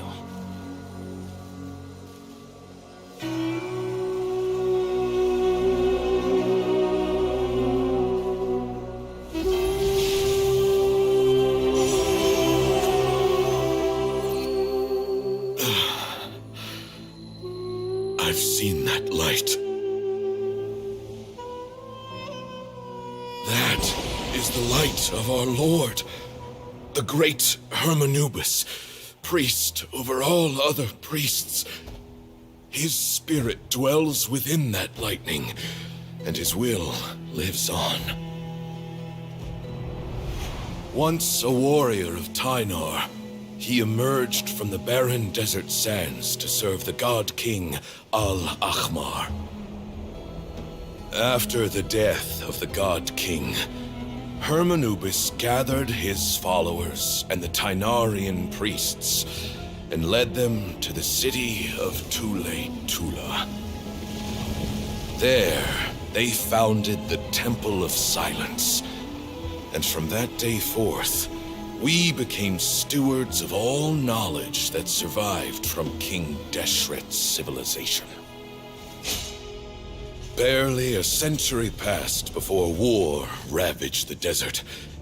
One by one, Eremite leaders took up arms against each other in battles that would devour what little remained of their civilization.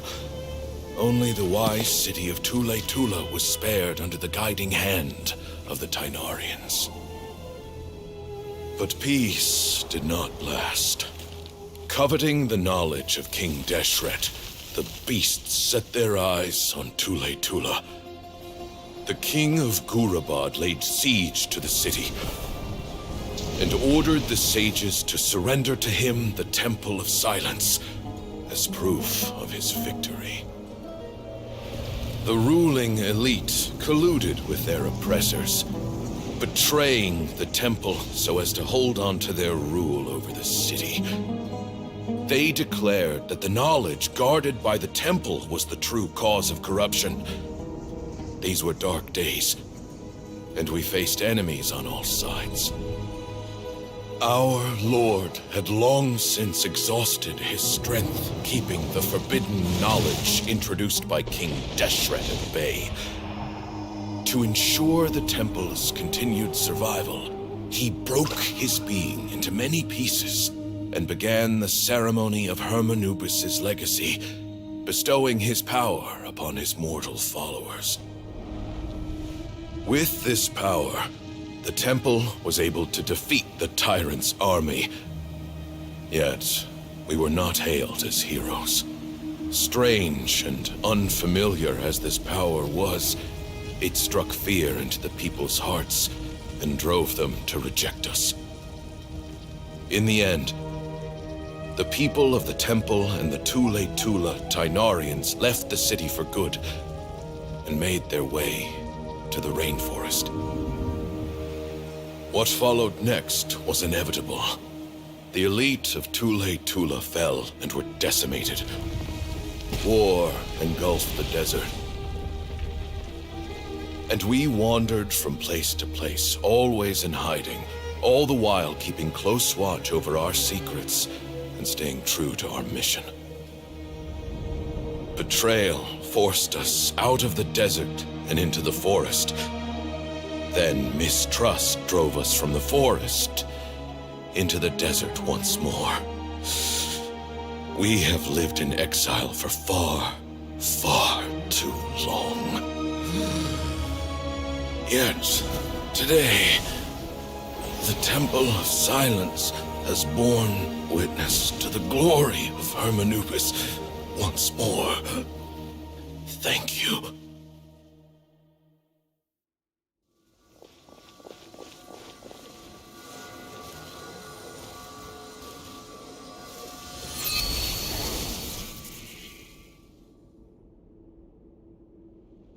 How is it? Do you feel okay?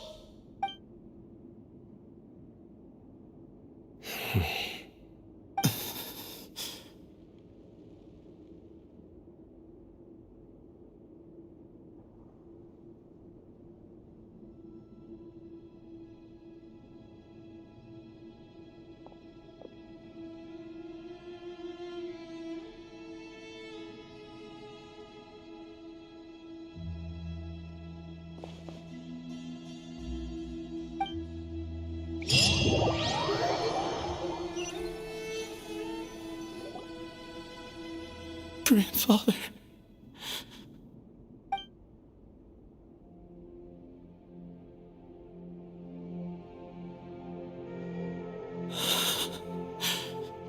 Hey, Sethos.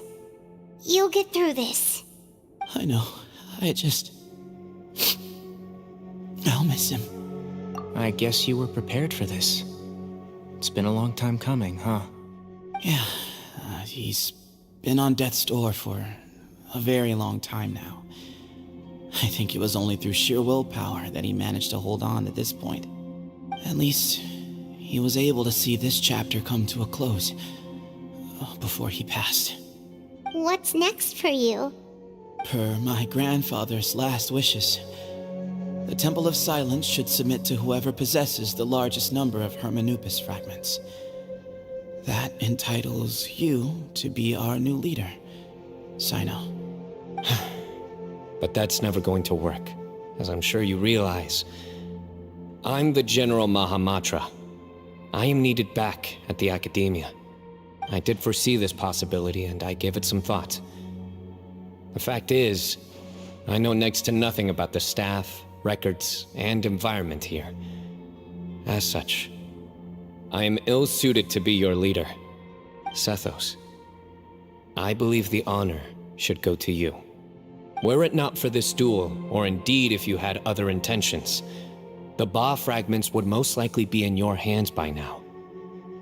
I'm sure Bamun never meant for anyone but you to be his successor. You really think so? I do. Still, I didn't think Bamun looked very surprised by the final result. Perhaps he had an inkling that this would be the way things end.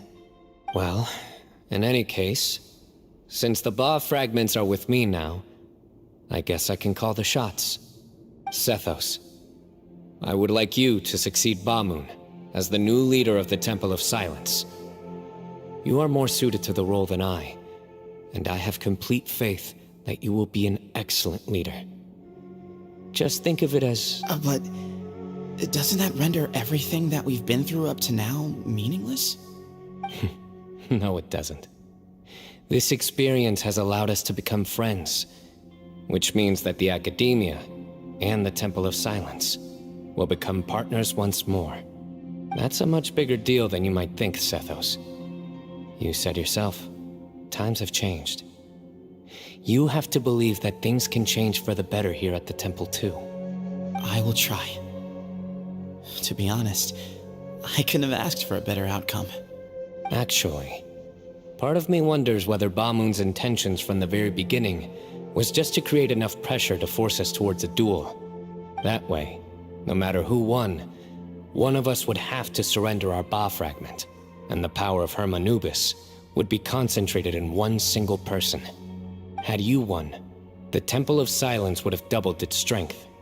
And were I to win, he correctly anticipated that I wouldn't suddenly drop everything to become the leader of the temple, much less integrate the temple into the academia by force. He knew that the temple's future would depend not just on the guidance of Hermanubis, but the support of the academia too. So he made it his responsibility to ensure his successor would be free from the burdens of the past. His plan meant that whoever ended up succeeding him, they would have an easier time interacting with the academia.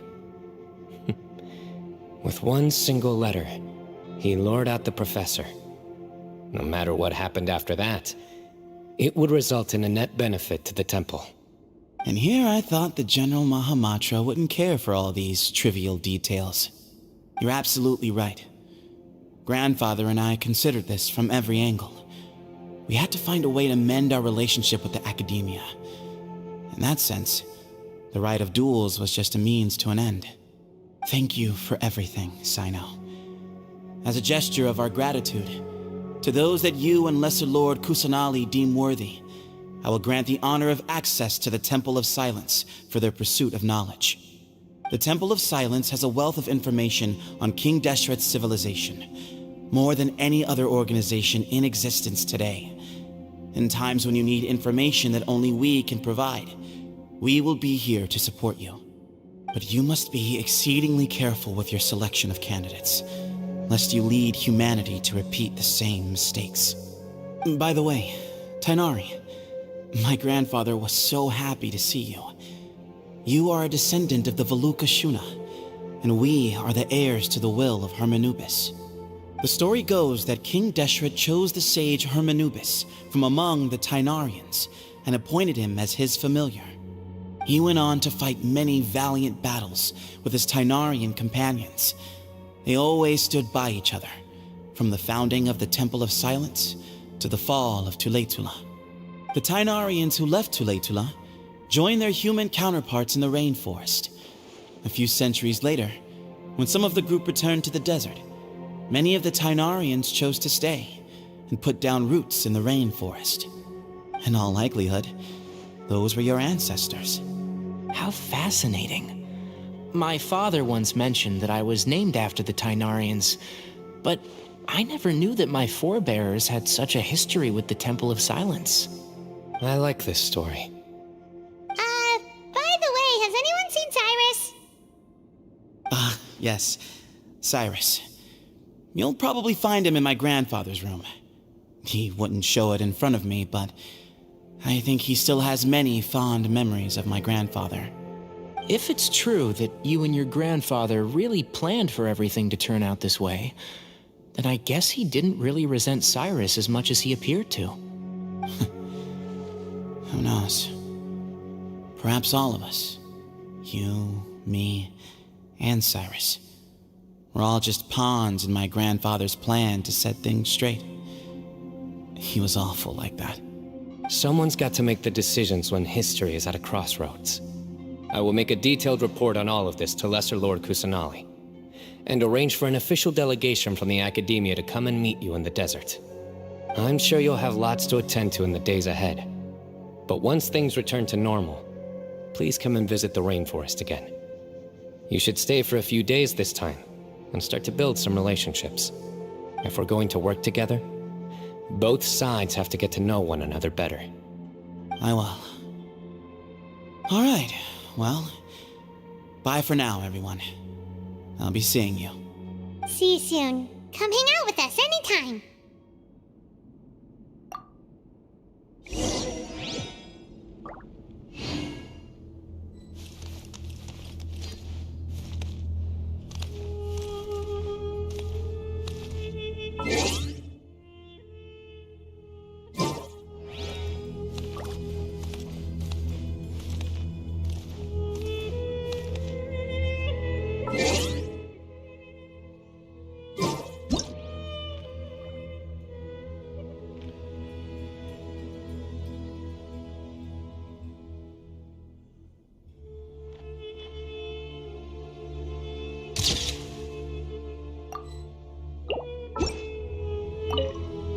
Grandfather, we did it. From this day on, the Temple of Silence has the chance to work with the Academia once more.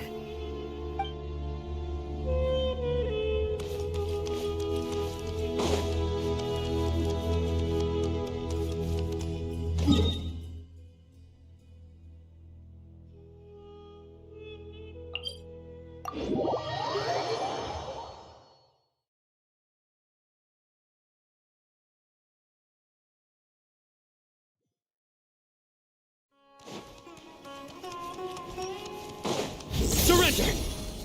Judgment is upon you!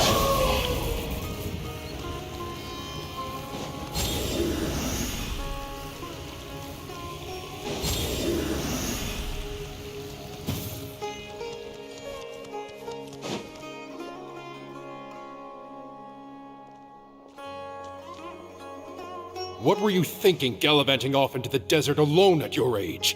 What if you take the bucket, You told not a soul what you were up to, designated nobody to handle your affairs, and left everyone scrambling frantically to try and figure out how on earth to clean up the colossal mess you'd made.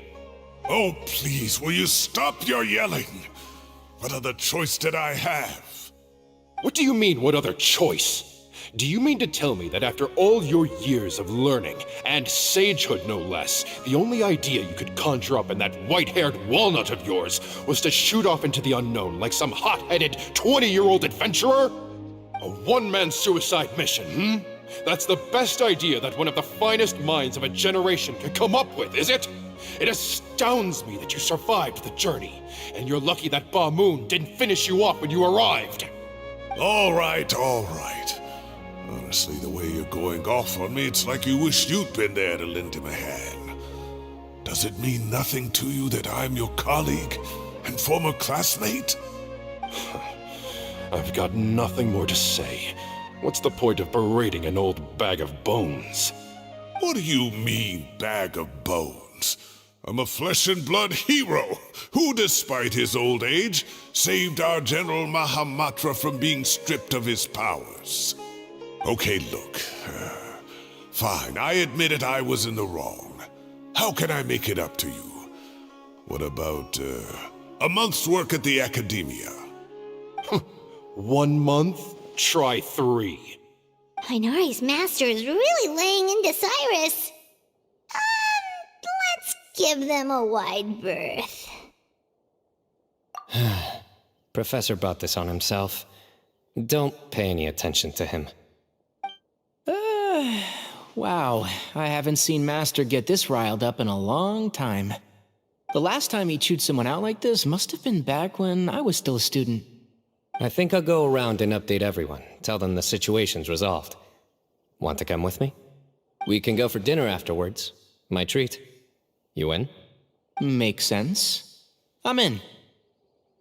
Paimon's coming too! Let's go!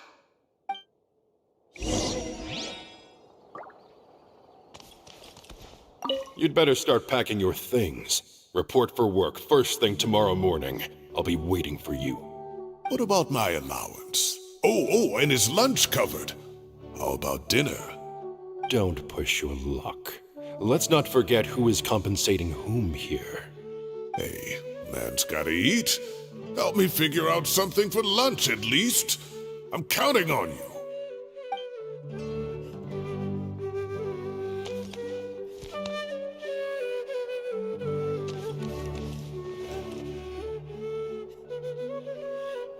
Hey, Kale. You're back! Well, look who we have here. Would you mind explaining to me what has been going on this past few days? I heard you all ran off into the desert and got embroiled in a major catastrophe. All taken care of. That does not answer my question. How could you be so careless? That goes for you as well. Yes, and you too. When you run into problems, you really ought to ask for help, you know? I've been around the block. Don't you think it would have made sense to involve me? And let's not forget, I know the desert like the back of my hand. Now would not be a good time to attempt to argue with Farazan. You're right. It's not the first time that I've had to talk to you about this sort of thing either. You need to learn that there are times when the right thing to do is get a more experienced member of staff involved. Do I make myself clear? Because if you don't, Kale, please do something. He's giving me the signal. All right, guess it's time to play my ace in the hole. Say, Madame Farazan, I can see you're pretty upset, but, I was just wondering, remember that time you offered to give me a tour of the academia? Does that offer still stand? Huh? Wait, did I hear that right? Kale, you remember? Wonderful. Well, of course the offer still stands. Come on. Madame Farazan will show you around the old classrooms. Poor Kale getting dragged off like that. Also, check out Farazan acting like some sort of official academia tour guide. Kale! Cup. Huh? What? Oh, right! What do you mean, cup? You need a cup. I can get you a cup. Oh, it's nothing. Just Master's way of reminding me to stay hydrated while I'm out and about.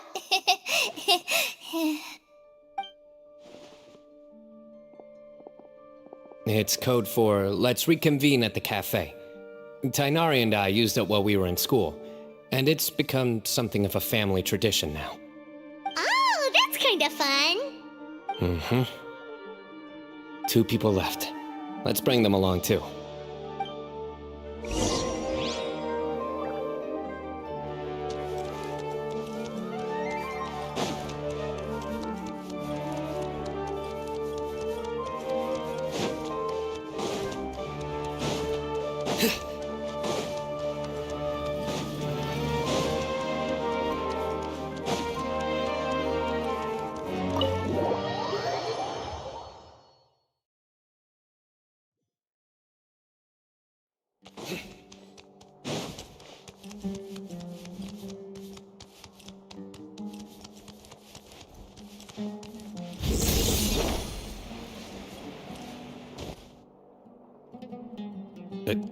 Am I hallucinating? Or do I see Kaveh and Alhaitham engaged in diligent studying?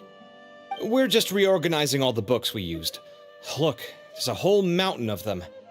There's no rush. Nobody reads these books anyway. My sincere thanks to you both. Yes, with your help, we resolved the issue rather swiftly and painlessly. And the outcome was better than we could have hoped for.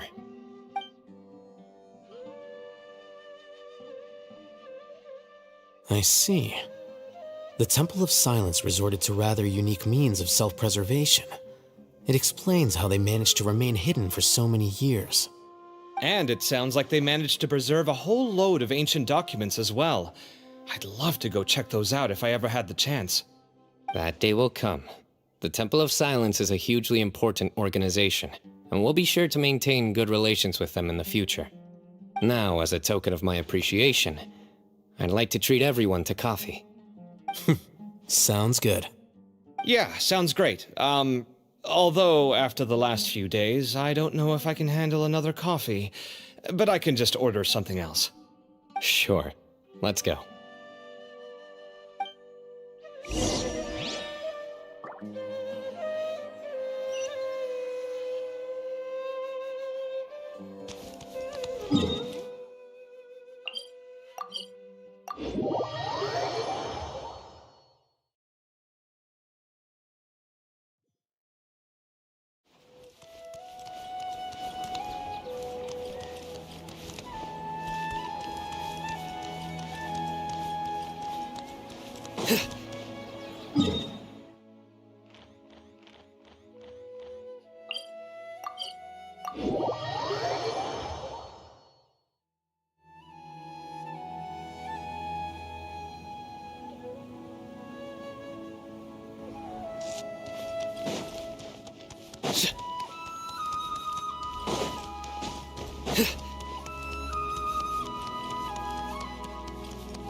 And then the Traveler just pounced on their opponent and knocked him right out cold.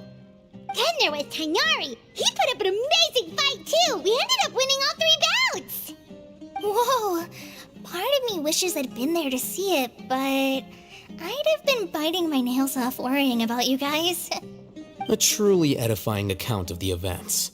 Bereft of detail, but it has livened up the room all the same. Hey, Paimon included all the juicy details. The Traveler just pounced and then waved their sword like this, then spun around and blocked. Despite winning 3 bouts in a row, you still ceded the position of leader to him. That's very dignified of you, Cyno. Of course. Being dignified comes with being a true champion. I got to be a champion too for once. I've not sparred much with desert folk before. It was a pretty unique experience. Yeah, huge place! It felt like something right out of an epic poem. Imagine this. It was like there was... Maybe save that one for later, Paimon. Dessert's here.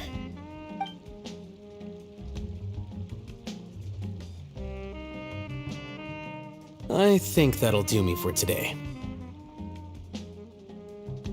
Shall we stop off at the House of Dana again before heading home? We should probably finish putting all those books back. My thoughts exactly. See you around. I should get going as well. See you all later. Make sure you get some good rest tonight. I need to go say thanks to the Core 30 for their help. Also, Sir Nephis says he wanted to introduce me to some of the Academia's work processes. So, I gotta dash too. Kale's come a long way.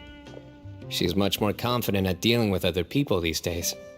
Everyone's a work in progress. You never stop learning. Yeah, true.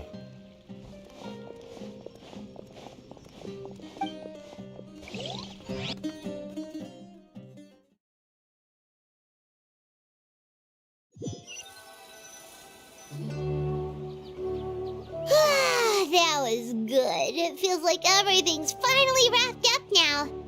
Life is all about these moments when you can finally relax and hang out with good friends after a job well done.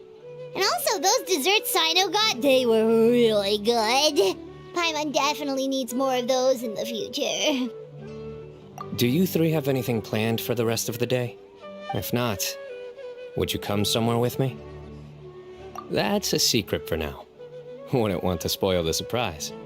Okay, I think I can guess what you're talking about.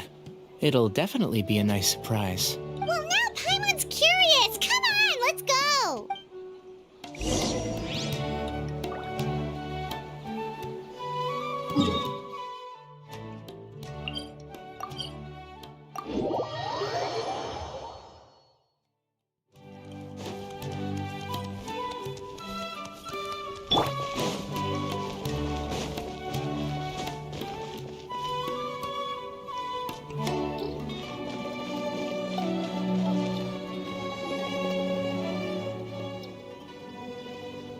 Been a while since I last made my way up here.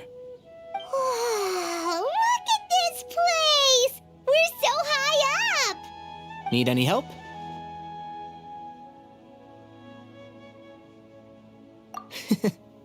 As you wish. It's a nice spot, isn't it? What a great view! We're so high up, we can see for miles! Traveler. Turn around.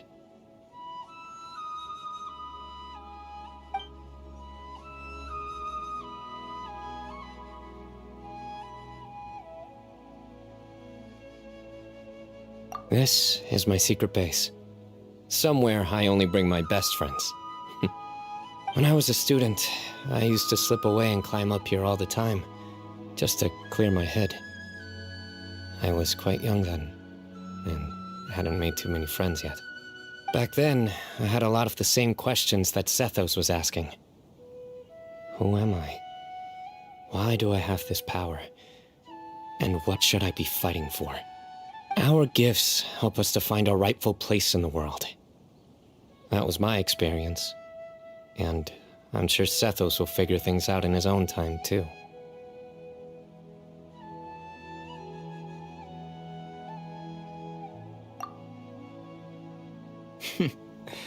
You two really are like brothers. I feel the same way.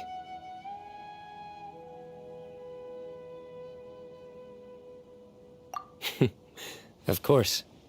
I see no need to be humble when it comes to the facts. I still remember one time when we came up here to chat and do our homework. Cyno accidentally dropped a fruit. Luckily, he has fast reflexes, so he caught it just in time. That was the one and only time. Nothing will ever slip through my fingers again. Those were good times. I kinda miss the student life. You know, Paimon really shouldn't be able to imagine Cyno doing something like that, but for some strange reason, the mental image is coming through clear as day. Then make it stop. There's somebody there. It's Professor Cyrus. You guys carry on without me. I'll be right back. Okay.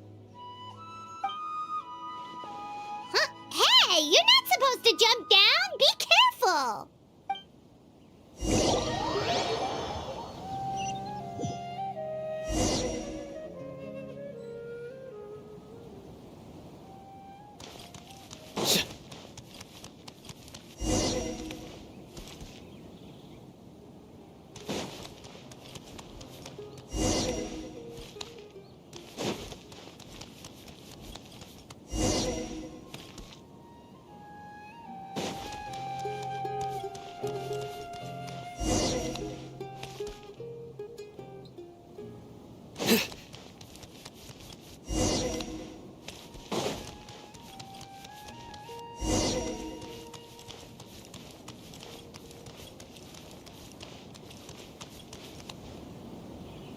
Oh my days. I can't believe how stupid I look in this one. Professor, what are you muttering to yourself about? Cyno, just the man I'm looking for. Guess what I found in some old notebooks? Some old photos? Can you believe it? This notebook was just sitting in a pile of odds and ends in the sage's office. I must have forgotten to take it with me, and no one's touched it since. It was still right there. I was at the Academia earlier to discuss my workload with Nephis. I swung by the old office to have a look around and just happened to cross it. Well, time flies. Look how tiny you are in this picture. Still a kid. You look quite young yourself in that one. Ah, it's this one. I remember that. Lisa took it, didn't she? Yep. Looks like her work, all right. Who else could have found just the right angle to make me look so unbelievably hideous? And this one. Looks like we're both dozing off. Oh, cheeky girl. Taking secret photos of us without our knowledge. Is there something you'd like to say to me, Professor? Like what? Like, these are good photos, aren't they? Hey, at moments like this, I hardly know where to begin. I can't pretend I'm a good person. Bamoon had every reason to despise me. And well, so do you if you feel the same way. Don't be ridiculous, you old codger. Is that not what you wanted me to say? Oh, I've dreamt of that place many times after leaving the desert. Sometimes I've dreamed that I was doing research with them again. And other times, I dream of the day they saved my life. Oh, it was one of the happiest times of my life. We all learned so much from one another. You've matured so much over the years, Cyno. Since you're my professor, I should save you some face by not calling you out on all the non-answers you just gave.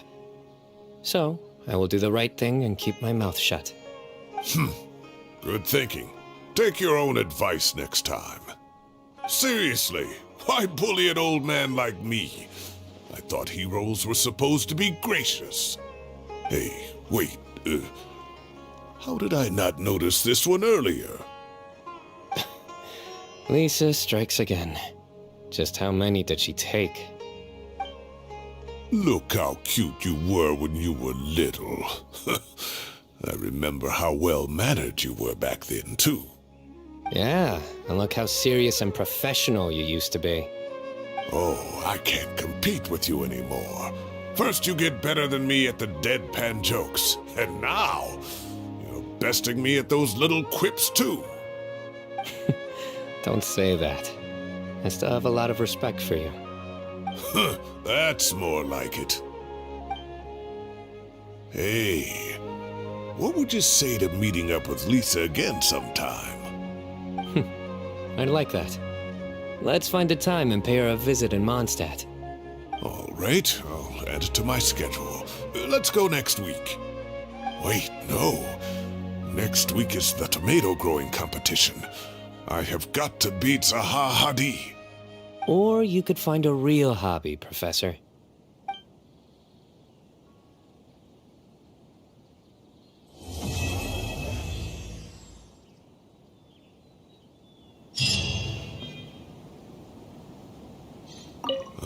Time has passed too quickly. The children have all grown up. But it turns out grown-up kids are no use. When Nephis comes after me, Cyno still can't do anything to protect me. Oh, that boy. Great view today. This atmosphere calls for a joke out of left field, to catch the listener unawares.